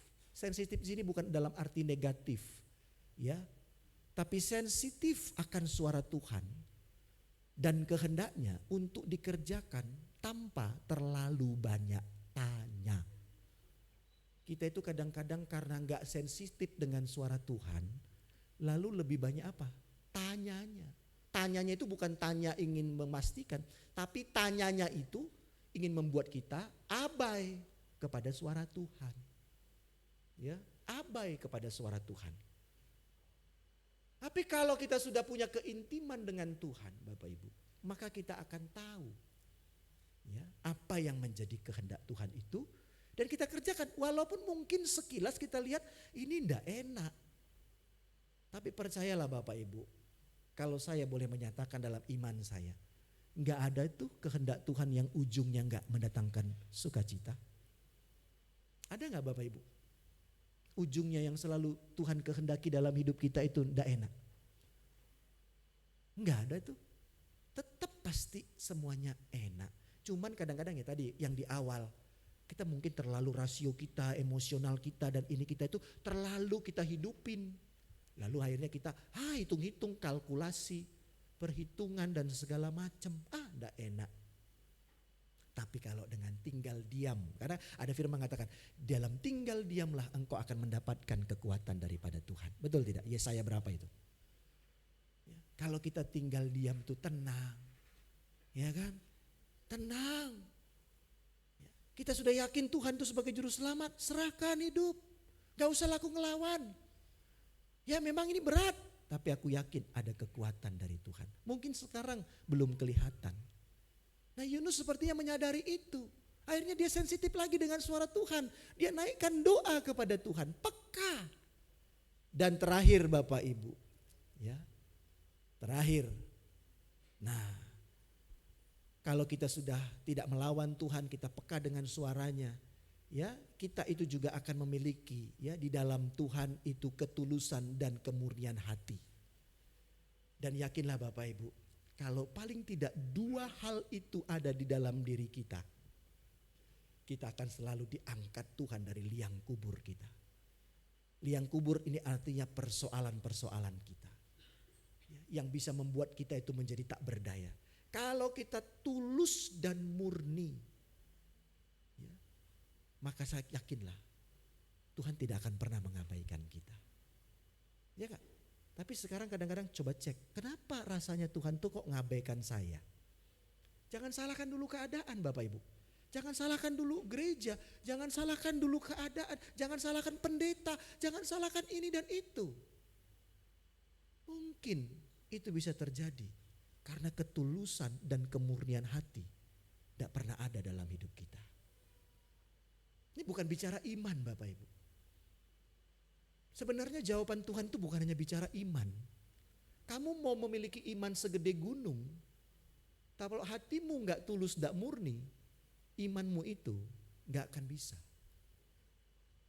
Tapi kalau kau punya iman sebesar gunung dan hatimu tulus dan murni, percayalah Bapak Ibu, Tuhan pasti akan ngelihat. Amin dah Bapak Ibu. Amin dah. Nah, kadang-kadang saya renungkan, kenapa ya Tuhan ini tidak terjadi semua ini, persoalan ini masih tetap ada. Oh yes, I know. Mungkin masih banyak terlalu topeng dalam diri saya ini. Mungkin terlalu banyak kemunafikan dalam diri saya ini. Mungkin saya terlalu masih banyak berkata tentang firman-Mu Tuhan. Tetapi firman-Mu itu belum menjadi sesuatu yang kuhidupi dengan penuh kesungguhan. Karena itu Bapak Ibu saya ulang ini. Mahatma Gandhi itu bukannya gak katam tuh Alkitab. Tokoh kemerdekaan India itu bukan yang gak katam itu isi Alkitab. Ya Mahatma Gandhi. Tapi kenapa dia gak jadi orang Kristen, pengikut Kristus? Kata yang dia katakanlah sangat tajam sekali. Karena dia ngelihat orang Kristen hanya NATO. No action, talk only. Kenapa? Karena orang-orang Kristen lah yang menjajah India. Mereka hafal firman Tuhan, tetapi tidak bisa mewujudkannya. Karena itu Bapak Ibu, yang terakhir, miliki ketulusan dan kemurnian. Yunus menunjukkan itu. Dia akhirnya sadar ini semua karena memang perilakunya. Daripada aku minta bebaskan, menunjukkan semua label-label yang ada dalam diriku. Tuhan dia tidak berkata, aku nabi, aku ada pekerjamu, aku ini hambamu. Lepaskan aku dari liang kubur ini, dari perut ikan ini. Enggak perlulah lagi seperti itu. Yunus berubah dalam doanya. Dia memunculkan kemurnian dan ketulusan hatinya. Terbukti enggak Bapak Ibu jawaban dalam kemurnian tulusan hati Yunus itu? Ayat 10 membuktikan. Dikatakan di ayat 10 apa? Lalu berfirmanlah Tuhan kepada ikan itu, dan ikan itu pun memuntahkan Yunus kemana Bapak Ibu? Artinya darat itu simbol apa? Kelepasan. Tapi kelepasan itu muncul karena apa? Karena dimulai dari ayat 2 sampai dengan ayat 9. Enggak ujuk-ujuk ayat 10 itu yang muncul terlebih dahulu Bapak Ibu. Jadi jangan minta ayat 10 itu terlebih dahulu dalam hidupmu. Tanpa engkau memulainya dari ayat 2 sampai dengan ayat yang ke-9. Kalau engkau juga sudah bernazar ayat yang ke-9 itu kepada Tuhan. Jangan lupa Bapak Ibu. Kan Tuhan tidak minta kamu bernazar. Kamu sendiri yang bernazar. Karena itu hati-hati. Siapa yang tahu di Alkitab Bapak Ibu yang bernazarnya salah? Ya, siapa itu hakim-hakim? Ada enggak yang salah? Dia bilang kalau aku pulang perang, siapa yang pertama sekali keluar kujumpai, maka itulah yang akan kupersembahkan untuk Tuhan. Siapa? Nah, coba nanti dicari ya Bapak Ibu ya. Akhirnya keluar siapa? Anaknya perempuan satu-satunya. Stres dia Bapak Ibu. Akhirnya harus dipersembahkan. Anaknya pun stres. Akhirnya minta waktu itu anaknya untuk bersama dengan teman-temannya. Makanya sampai dengan hari ini di Israel ada budaya anak-anak perempuan itu merayakan ya kedewasaannya. Nah itu karena apa itu? Karena itu nazar yang salah. Bukan nazar yang salah sih, nazar yang tidak bisa yang benar digunakan. Ya, nah apalagi sekarang kalau ada keluarga, nih anaknya lah Tuhan, misalnya berkeluarga ya, udah berpuluh tahun tidak punya anak. Lalu bernasar, Tuhan kalau nanti aku diberi anak, anak ini akan kupersembahkan untuk menjadi hambamu, menjadi pelayanmu. Benar Bapak Ibu, Tuhan kasih anaknya lahir, ya kan? Keren, ganteng, wah lalu eman-eman bilang, jangan jadi pendeta lah, kayaknya hidupnya berat, jadi pengusaha aja ya. Bapak Ibu jangan sekali-kali engkau lalai dalam nazarmu. Ya. Jangan sekali-sekali. Karena Tuhan itu tadi, jangan itu melawan. Kalau kita melawan Tuhan itu juga dengan kita coba mengingkari apa yang kita ucapkan. Termasuk ketika engkau sudah bersiap diri menjadi seorang pelayan Tuhan. Itu juga adalah nazarmu kepada Tuhan loh Bapak Ibu. Benar gak? Karena itu saya tidak pernah terlalu repot kalau ada pelayan itu yang mundur. Tidak perlulah bagi saya itu tanya terus, dibombong-bombong. Bagi saya pertanggungjawabannya lu sama Tuhan lu. Karena ketika engkau dipilih itu harapannya kau sadar. Kalau engkau mundur, bagi saya Bapak Ibu, pertanggungjawabanmu itu bukan sama saya. Dan saya merasa bukan saya gagal, tapi itu pertanggungjawabanmu sama Tuhan. Karena engkau sudah berlutut di sini dan bersedia untuk menjadi pelayan Tuhan. Benar enggak Bapak Ibu? Sadar enggak kita kadang-kadang gitu? Karena bagi kita itu hanya janji-janji doang. Hati-hati Bapak Ibu. Sama engkau menikah. Ketika engkau menikah mengatakan aku akan setia sampai akhir hayatku dalam suka dan duka. Itu bukan ngomongmu sama gue. Enggak.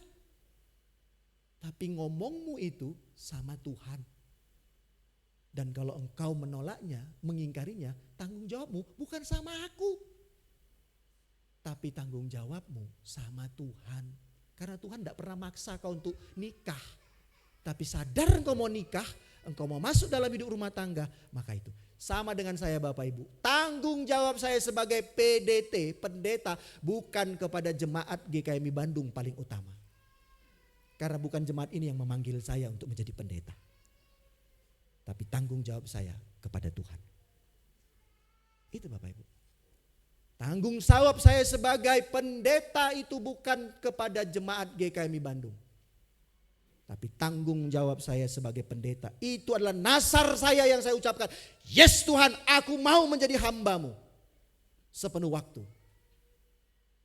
31 Oktober 2013, hari reformasi gereja. Itulah pernyataan saya di hadapan Tuhan. Jemaat hanya menjadi saksi.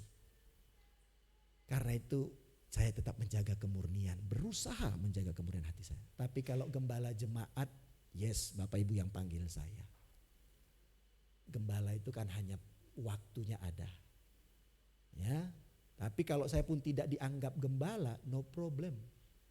Karena yang penting, paling penting bagi saya adalah pendetanya. Karena itu adalah tanggung jawab saya yang paling utama kepada Tuhan. Itulah nazarku kepada Tuhan.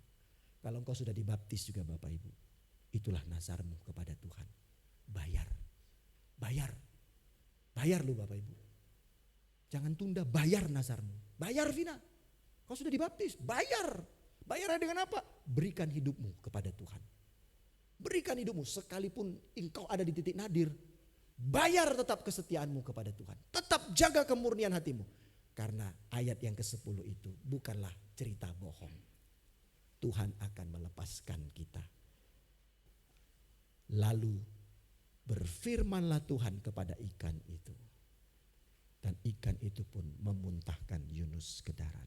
Lepas dari titik nadir. Kalau Tuhan sudah berfirman, enggak ada yang bisa menghentikan Bapak Ibu. Kalau Tuhan sudah berkata, Pak Agus engkau sembuh, engkau pulih, engkau diberkati. Pak Haryono bisa larang? Tuhan jangan. Bisa larang? Enggak bisa. Kalau Tuhan sudah berfirman, yes, enggak ada yang bisa larang. Kalau Tuhan bilang bisa katakan, sudah cukup nafasmu, terlalu banyak kau tarik nafas. Sekarang ku berhentikan nafasmu. Kita bisa bilang, Tuhan jangan. Enggak bisa Bapak Ibu.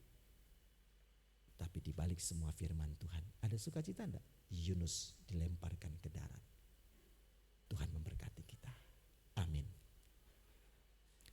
Mari kita berdoa. Terima kasih ya Tuhan, kami sudah boleh kembali merenungkan kisah nabimu, Nabi Yunus.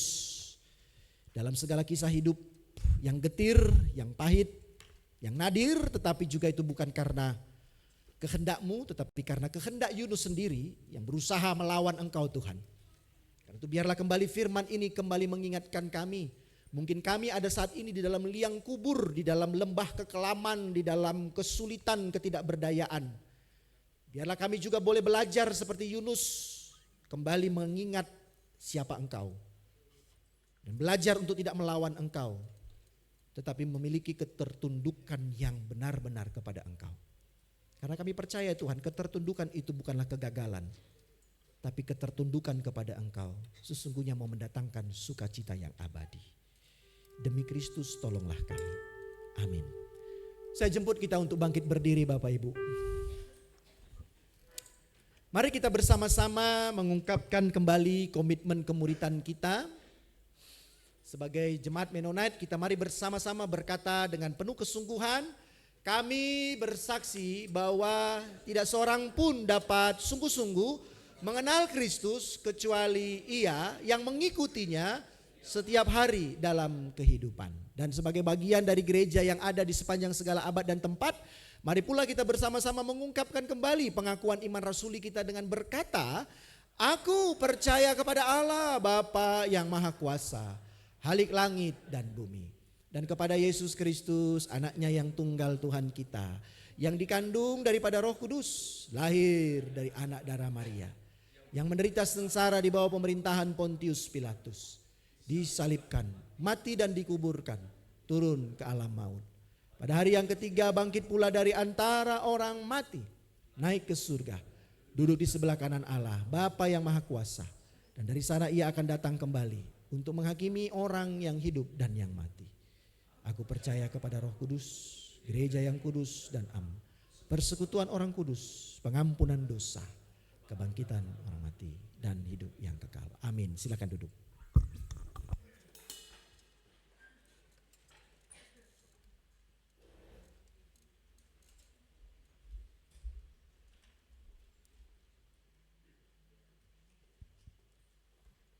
Bapak Ibu sudah mendengarkan firman Tuhan.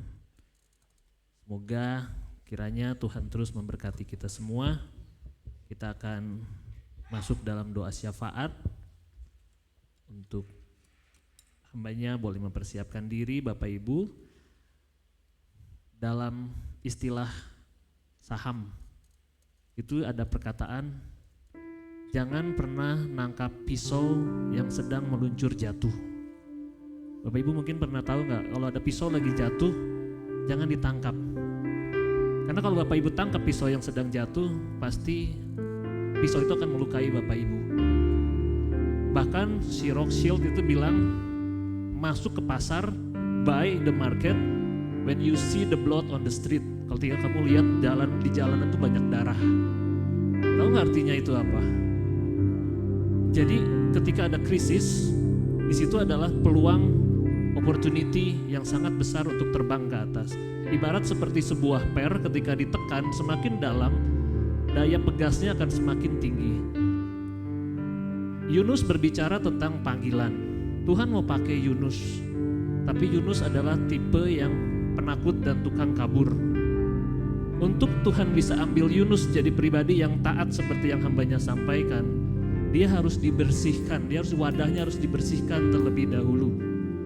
Pisau itu harus jatuh dulu ke tanah dan nancap.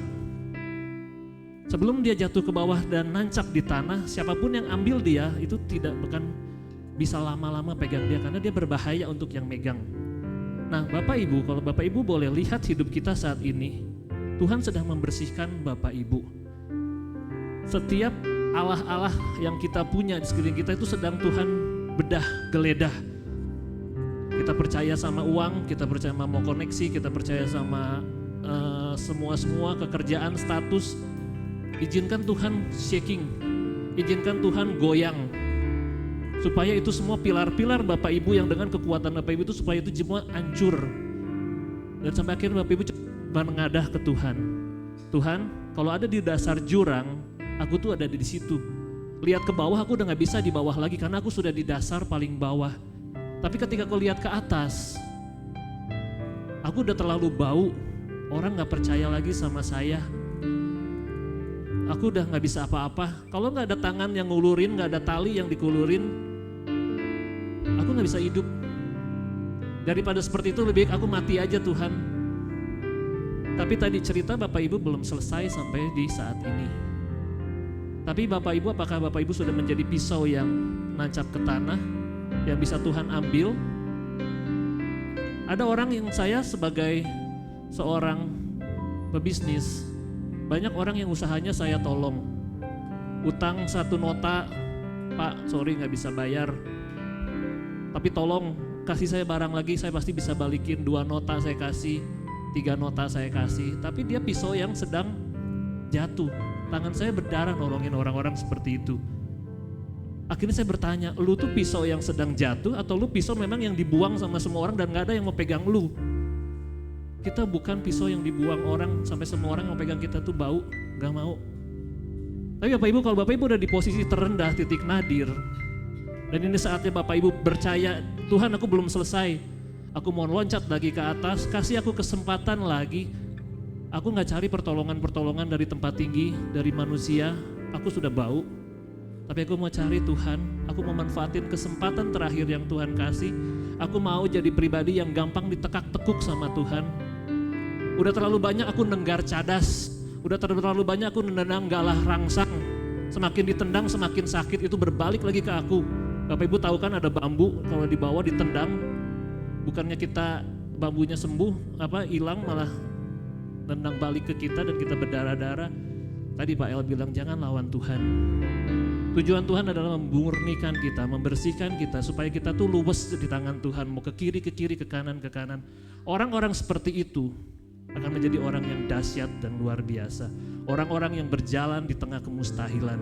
Orang-orang yang berjalan di atas air. Tapi satu syaratnya, berserah. No, it's not about me, it's about you in me. Bapak Ibu mau naik ke atas? Pertanyaannya simple.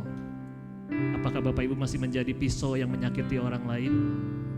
Mau ditolong, nyakitin. Bapak Ibu jadi ember bocor. Dikasih uang berapapun bocor. Karena gak bisa nyimpen wadah. Uang berapapun dimakan sama belalang pelahap. Dimakan sama ini. Kenapa? Karena belum bersih.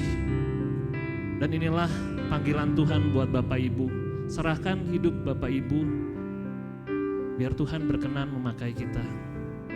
Dan tadi Pak El bilang, banyakan mana penyesalan sama ucapan syukur. Saya hanya berharap kita semua paham dan kita sadar bahwa Allah turut bekerja dalam segala sesuatu untuk mendatangkan kebaikan bagi dia yang mengasihi dia. Bapak Ibu tahu bahwa Allah turut bekerja dalam segala sesuatu. Artinya dalam segala sesuatu itu apa? Dalam penyesalan, dalam pilihan-pilihan bodoh, dalam langkah-langkah salah, dalam keputusan buruk. Itu semua ada Allah di situ bekerja untuk mendatangkan kebaikan bagi kita semua. Gak ada yang salah. Semuanya itu adalah realita yang harus kita terima dan itu kita ucapan syukur. Tuhan terima kasih kalau dulu aku bisa melakukan hal yang bodoh dan ini dan itu. Dulu aku terjebak dengan narkoba, aku punya anak di luar nikah, aku punya A, B, C, D, itu bukan salah. Itu semua jalan yang harus kita lewatin dan kita mengucap syukur bahwa itu baik. Itu baik, kita hanya melihat dari sisi yang salah. Bapak Ibu, tadi saya di belakang sama istri sama anak. Bapak Ibu melihat Tuhan itu sebagai apa sih? Apakah dia seperti polisi yang di pinggir jalan, prit, Vin salah lewat marka 500.000, Vin salah lewat ini. Apakah Bapak Ibu melihat Allah itu seperti itu? Salah, setiap salah itu jadi kesempatan Tuhan buat nyakuin, Vin dosa, pahalanya bayar ya. Vin dosa, melayani ya, ganti tebusan ini. Atau saya melihat seperti Moses yang lagi berjalan, lalan klitik jatuh. Klitik jatuh. Aku akan di situ untuk mengasihi dia dan terus. Kita manusia bikin banyak kesalahan bodoh. Kita manusia kayak Moses lagi belajar jalan. Tapi Tuhan hadir di sana bukan jadi nangkep Moses, kamu jatuh, bego lu. Enggak kan? Tapi Moses, yuk papa ada, kuat ya, jalan ya. Itu Tuhan Bapak Ibu. Tuhan Alkitab bilang, waktu kita jadi seteru dia aja, waktu kita berhadapan sama dia, kita musuhnya dia udah kirim Kristus Yesus mati buat kita. Apalagi sekarang ketika kita jadi sekutunya dia, kita udah didamaikan, Tuhan akan berikan lebih dan lebih lagi. Waktu kita jadi musuh aja, Tuhan udah kasih yang terbaik. Apalagi sekarang ketika kita sudah jadi teman sekerjanya. Bapak Ibu, jangan jadi pisau yang dibuang semua orang. Jangan juga jadi pisau yang selamanya mau ada di bawah. Kita punya umur yang masih ada ke depan. Tuhan bilang, Tuhan, hidup adalah kesempatan. Aku mau pakai hidup yang di sana, yang dulu-dulu jadi kebanggaan aku. Kalau Tuhan izinkan terjadi, aku juga mau balik lagi ke sana. Aku mau jadi per yang melebihi itu. Aku mau terbang dari kemuliaan yang satu kepada kemuliaan lain karena Tuhan di dalam aku. Mari Bapak Ibu, kita ubah setiap ratapan, kita ubah setiap penyesalan menjadi sebuah kata singing, I love you Lord, I love you Lord. Untuk nanti pendoa syafaat dipersilahkan mungkin dalam doa. Di saat ini aku bernyanyi. Di saat ini aku bernyanyi lagu kasih pada Almasih. Juga sekarang ku angkat tangan pada Tuhan. Singing ku cinta, nyanyi ku cinta kau.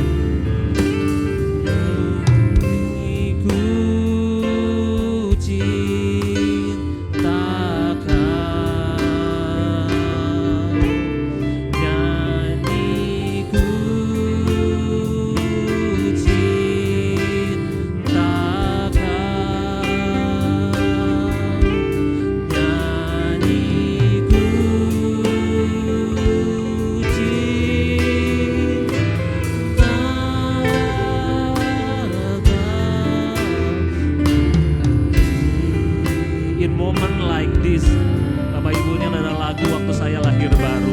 Dan setiap saya mengalami remuk, hancur, saya nyanyi lagu ini. Like this, I sing out a song. I sing out a love song to Jesus.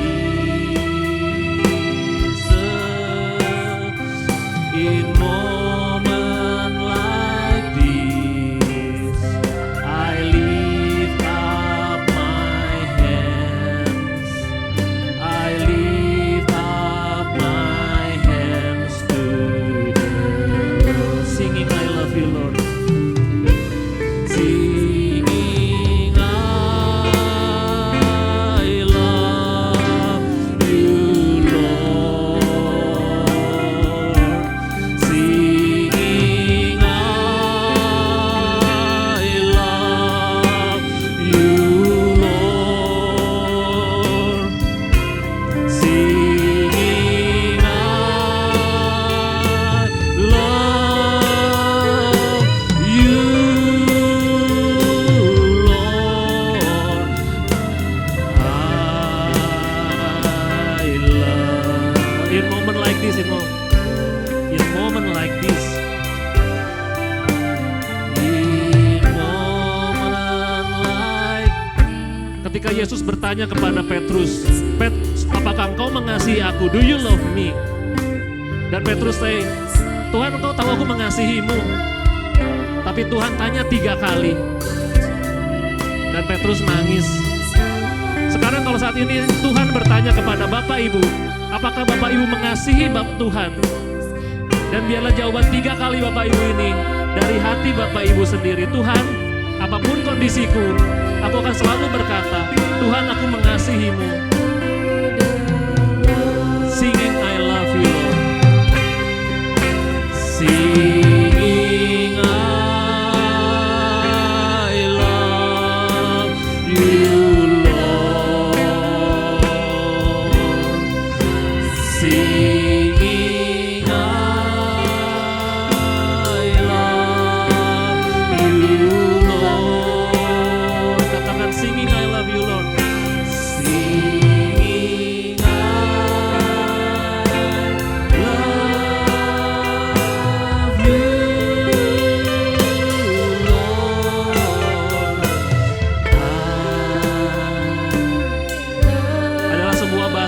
indah ketika Bapak Ibu bilang I love you-nya bukan ke pasangan atau ke pacar, tapi kita semua ngomong ke Tuhan, Tuhan, I love you.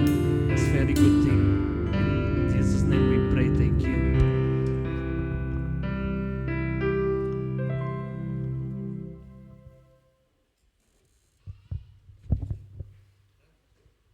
Kita tundukkan kepala kita berdoa.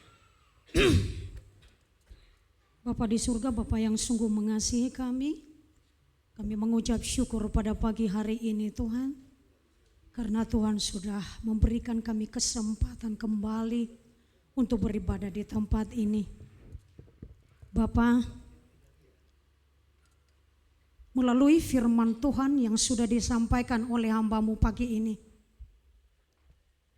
kami diajar Tuhan untuk belajar kepada Yunus supaya taat kepada perintah-Mu.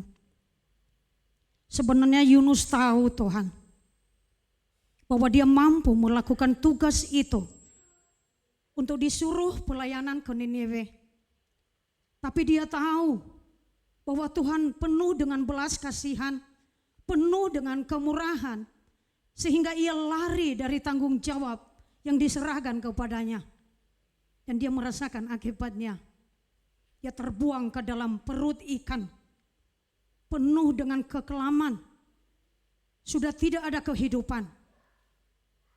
Tetapi untung Yunus Tuhan, dia berdoa bahwa dia memiliki Allah yang hidup, Allah yang sanggup melepaskannya dari perut ikan itu. Tuhan, kami mau belajar melalui firman Tuhan ini. Semua kami yang ada di tempat ini. Biar kami belajar bahwa setiap tanggung jawab, setiap tugas pelayanan yang diberikan Tuhan kepada kami, sebenarnya kami mau Tuhan pakai. Bukan karena kami hebat atau mampu, tetapi Tuhan melihat bahwa kami bisa melakukan tugas itu. Hanya kami sering keras kepala Tuhan. Kami mau menunjukkan kehebatan kami. Kami tidak memerlukan Tuhan dalam hidup kami. Maka kami jatuh. Pada pagi hari ini melalui firman-Mu, biarlah kami ditegur. Biarlah kami sadar bahwa di luar Tuhan kami tidak bisa berbuat apa-apa. Tetapi karena Yunus tahu, kalau dia menyadari bahwa setiap detik, setiap menit, setiap jam ada Tuhan Yesus bersama dengan dia, maka dia tahu bahwa dia akan diselamatkan oleh Tuhan. Maka kedua kalinya dia berjanji, dia akan melayani. Dia pergi ke Niniwe. Dia melakukan tugas itu dengan sepenuh hati. Ajar kami pada pagi hari ini Tuhan. Jangan kami berkeras hati, melakukan segala sesuatu dengan kekuatan kami sendiri. Kami punya Allah yang hidup, Allah yang besar. Di dalam keterpurukan kami, di dalam masalah, banyak Goliat-Goliat yang ada di dalam kehidupan kami.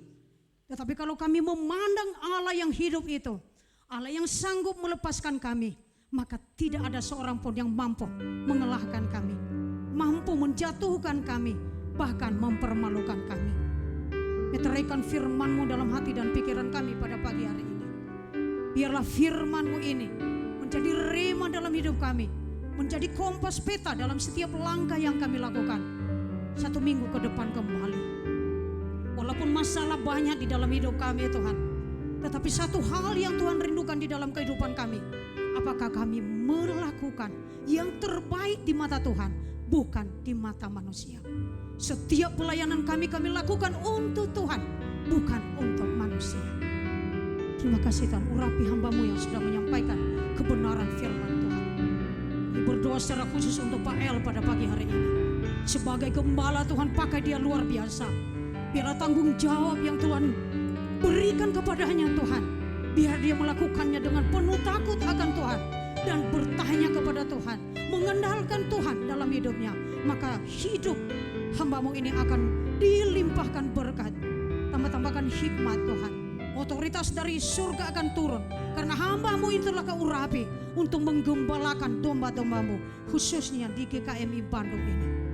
Setiap kami di tempat ini juga harus sadar Tuhan, menjadi domba yang mau dengar-dengaran, mau dipakai Setiap tanggung jawab yang Tuhan berikan, baik itu majelis penatua maupun komisi-komisi, harus bertanggung jawab, harus melakukan tugas dengan sungguh-sungguh, karena ini adalah tugas dari Tuhan, adalah kehormatan dari Tuhan yang memberikan tugas dan pelayanan ini untuk kami masing-masing, sesuai dengan porsi kami masing-masing, sesuai dengan talenta kami masing-masing. Pakai hidup kami Tuhan. Kalau kami tidak bisa khotbah di depan, kami tidak bisa pimpin pujian, kami tidak bisa main musik, kami tidak bisa berdoa di depan ini.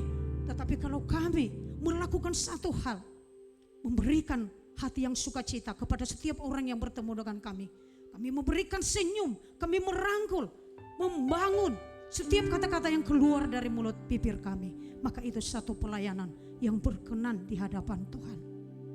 Terima kasih ya Tuhan. Pada pagi hari ini kami sepakat untuk berdoa untuk saudara-saudara kami yang dalam kelemahan tubuh. Secara khusus kami berdoa untuk Ibu Dewi yang berada di tengah-tengah kami pada pagi hari ini. Kami bersyukur bahwa tangan Tuhan sudah menjamah, bahkan sudah menyembuhkan Ibu Dewi. Bapa, kami tidak tahu apa yang sedang Ibu Dewi alami, tetapi kami sepakat di dalam nama Yesus, kuasa-Mu, darah-Mu, tangan-Mu yang berlubang paku itu akan menjamah setiap bagian yang sakit, sehingga tidak ada lagi hal. Bahkan kami percaya Tuhan, apabila nanti dokter akan memeriksa, maka tidak ada lagi tindakan operasi. Ibu Dewi sudah sembuh oleh bilur-bilur Tuhan Yesus. Hanya satu hal yang Tuhan rindukan untuk Ibu Dewi, yang memberikan waktu yang banyak untuk Tuhan, bertekuk lutut di hadapan Tuhan dan mengandalkan Tuhan dalam setiap hidupnya. Kalau dia punya masalah yang berat, Engkaulah jawaban dalam hidupnya Tuhan. Sukacita dan damai sejahtera akan memenuhi hidup Ibu Dewi pada pagi hari ini. Kami juga terus ingat Ibu Leri yang masih terbaring di rumah sakit. Kesedihan, kehilangan itu sangat menyakitkan. Tapi dia punya Allah yang hidup, Allah yang luar biasa, yang memberikan penghiburan, kekuatan kepada Ibu Leri. Kami ingat juga Ibu Yuni Tuhan. Dia berjanji bahwa apabila kesembuhan itu terjadi dalam hidupnya, Tuhan memberikan kesempatan kedua kali untuk hidup, maka dia akan melayani Engkau. Seluruh hidupnya akan dia berikan untuk melayani Engkau. Kami meteraikan janji-Mu Tuhan, bahwa setiap kami yang lemah tubuh, baik yang ada di rumah maupun di rumah sakit, Tuhan jamah, karena kami percaya Engkaulah dokter di atas segala dokter. Terima kasih Bapa. Kami juga berdoa untuk jemaat-Mu di tempat ini. Mungkin begitu banyak masalah dari rumah tadi, begitu banyak hal yang membuat mereka jatuh bangun dalam iman. Kami berdoa dan sepakat di dalam nama Yesus. Pada pagi hari ini Tuhan, angkat semua beban itu. Karena kami memiliki Allah yang luar biasa, Allah yang kaya raya, Allah yang sanggup mengangkat seluruh kehidupan kami. Dalam kekurangan, dalam apapun Tuhan, Engkau ada buat kami. Engkau tidak pernah terlelap dan tertidur. Setiap waktu di musim hidup kami, Engkau selalu ada. Hanya kami yang suka meninggalkan Engkau Tuhan, suka mengandalkan kekuatan kami, sehingga Tuhan mau melihat sampai di mana kami bisa berjuang sendiri tanpa Tuhan. Terima kasih Tuhan, ampuni kami, ampuni bangsa kami Tuhan. Kami menyerahkan Indonesia bagi kemuliaan-Mu. Setiap anak-anak Tuhan yang ada di tempat-tempat di mana mereka berada, Tuhan pakai mereka supaya Indonesia boleh menjadi Indonesia yang mengasihi Tuhan. Bangsa yang besar ini, kasihani Tuhan. Pemimpin yang baru, biar juga dia dipakai Tuhan luar biasa. Kami berdoa untuk Kota Bandung di mana kami ada, di mana GKMI berdiri Tuhan. Mari Tuhan, mari Roh Kudus, urapi satu persatu kami di tempat ini. Di saat kami keluar dari rumah-Mu ini, hidup kami berdampak, hidup kami boleh bermanfaat, boleh menjadi berkat bagi banyak orang melalui ucapan, pikiran, dan perkataan kami. Terima kasih Tuhan. Kami berdoa untuk komisi-komisi yang ada, mulai dari komisi anak, komisi remaja, komisi pemuda, komisi perempuan, komisi bapak, komisi senior, supaya kami saling mendoakan, saling mendukung Tuhan, supaya gereja GKM Bandung boleh bangkit kembali, boleh diberkati berlimpah-limpah oleh Tuhan. Oleh karena kesehatian kami, berikan kami hati yang mau melayani Tuhan. Hati yang tulus dalam melayani Engkau. Bukan menyalahkan siapa-siapa, bukan menyalahkan orang lain. Kalau ada orang yang mau menjatuhkan kami, ada orang yang mau membuat kami masuk ke dalam masalah, kami berdoa di dalam nama Yesus, pulihkan orang ini Tuhan. Kalau ada kata-kata kami yang menyakiti orang lain, bahkan membuat dia malu, membuat dia sakit, membuat dia susah, ampuni kami Tuhan. Biarlah kami bangkit dalam keterpurukan. Biar Tuhan mau pakai kami satu persatu. Kami mampu kalau Tuhan ada di pihak kami. Terima kasih Tuhan, berkati seluruh penatua yang ada di tempat ini. Majelis-majelis, pakai mereka. Biarlah mereka menyatakan kebenaran Tuhan, walaupun itu sakit. Tetapi supaya ke depannya kami pulih menjadi anak-anak Tuhan yang transparan, yang boleh dipakai Tuhan, yang benar-benar jujur di hadapan Tuhan. Terima kasih Tuhan. Setiap pelayanmu yang melakukan tugas pada pagi hari ini, pakai mereka luar biasa. Pemain musik, WL, singer, usher, dan semua jemaatmu yang hadir di tempat ini. Biarlah kami pulang membawa seluruh berkat itu. Dan kami menata hidup kami ke depan, 1 minggu ke depan dengan tuntunan dan penyertaan Tuhan. Terima kasih Bapak. Kami serahkan seluruh hidup kami ke dalam tangan Tuhan. Anak-anak sekolah minggu juga kami serahkan. Berkati mereka Tuhan, karena mereka adalah tongkat gereja ini. Nanti kalau mereka sudah dewasa. Terima kasih Bapak. Kami serahkan seluruh hidup kami ke dalam tangan Tuhan. Ibadah ini mulai dari awal, pertengahan sampai selesai, juga nanti ibadah kedua, biarlah hanya nama Yesus, namamu yang agung, yang ditinggikan dan diagungkan. Terima kasih Bapa. Di dalam nama Tuhan Yesus kami sudah berdoa dan mengucap syukur yang mengajarkan kami berdoa. Bapa kami yang di surga, dikuduskanlah namamu, datanglah kerajaanmu, jadilah kehendakmu di bumi seperti di surga. Berikanlah kami pada hari ini makanan kami yang secukupnya, dan ampunilah kami akan kesalahan kami, seperti kami juga mengampuni orang yang bersalah kepada kami. Dan janganlah membawa kami ke dalam pencobaan, tetapi lepaskanlah kami daripada yang jahat. Karena Engkau yang punya kerajaan dan kuasa dan kemuliaan sampai selama-lamanya. Amin.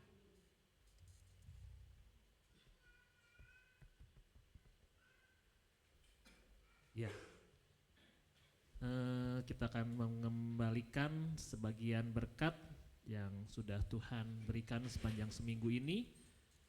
Pada yang bertugas, dipersilahkan. Ya, kita berdoa. Bapa kami yang baik, mengucap syukur buat seminggu ini yang boleh kami lewati. Kami boleh melihat ada hidangan yang selalu tersedia. Kami boleh melihat bahwa seminggu ini boleh kami lewati, meskipun itu bergelombang, meskipun itu berbatu, tapi kami boleh ada hari ini sebagaimana kami ada.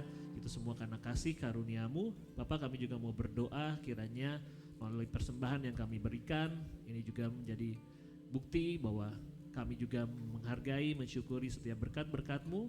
Kiranya Kau boleh pakai buat kerajaan-Mu, dan terlebih Tuhan kami rindu, kami juga boleh terus diberkati Tuhan, lebih dan lebih lagi untuk kami menjadi berkat buat sekeliling kami. Pujilah Engkau, hanya di dalam nama Tuhan Yesus kami berdoa. Amin. Ya, Bapak Ibu sambil persembahan diedarkan, mungkin boleh sedikit kesaksian sambil isi waktu.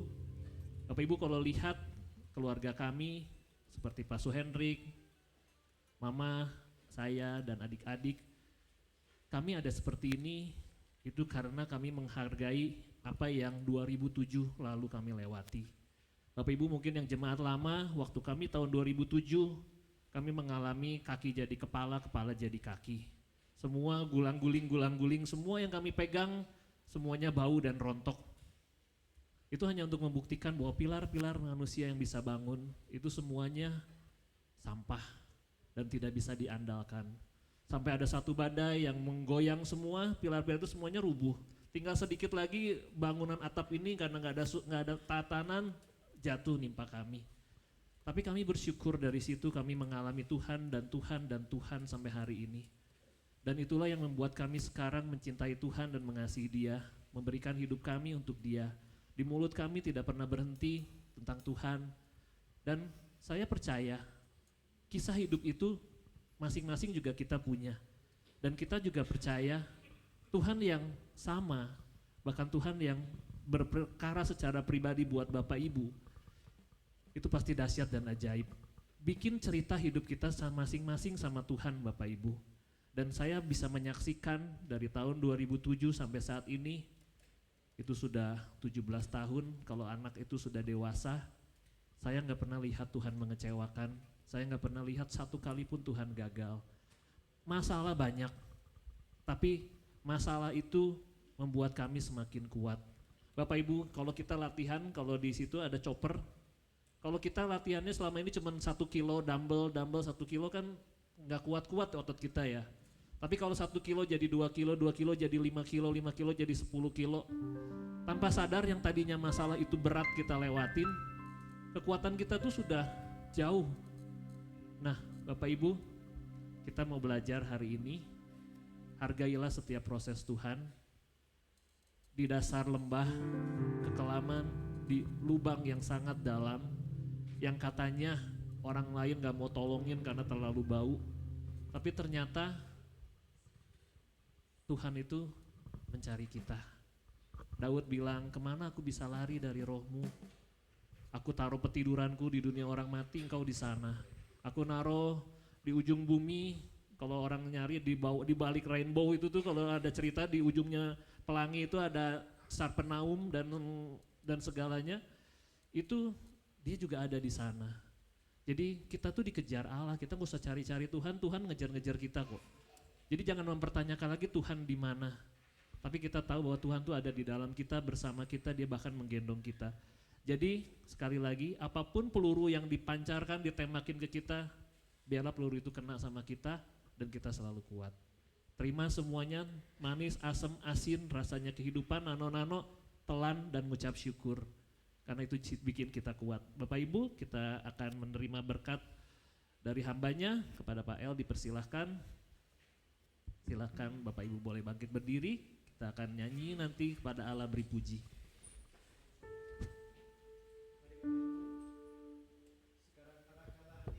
Tuhan Allahmu yang sungguh mengasihi engkau, pulanglah dengan membawa damai sejahteranya, tadahkanlah tanganmu dan terimalah berkat dari Tuhan. Tuhan memberkati engkau dan melindungi engkau. Tuhan menyinari engkau dengan wajahnya dan memberi engkau kasih karunia. Tuhan menghadapkan wajahnya kepadamu dan memberi engkau damai sejahtera dalam hidupmu dan keluargamu, dalam pekerjaan dan pelayananmu, serta dalam pergaulan dan studimu, mulai saat ini dan di sepanjang perjalanan hidupmu. Berkat Tuhan tercurah atasmu, dalam nama Bapa, Anak, dan Roh Kudus. Amin. Kepada Allah dipuji semua makhluk di bumi, padanya budi pujian Bapa, Anak, dan Roh Suci. Amin. Selamat hari Minggu, Tuhan Yesus berkati. Silakan bersatu dulu sejenak.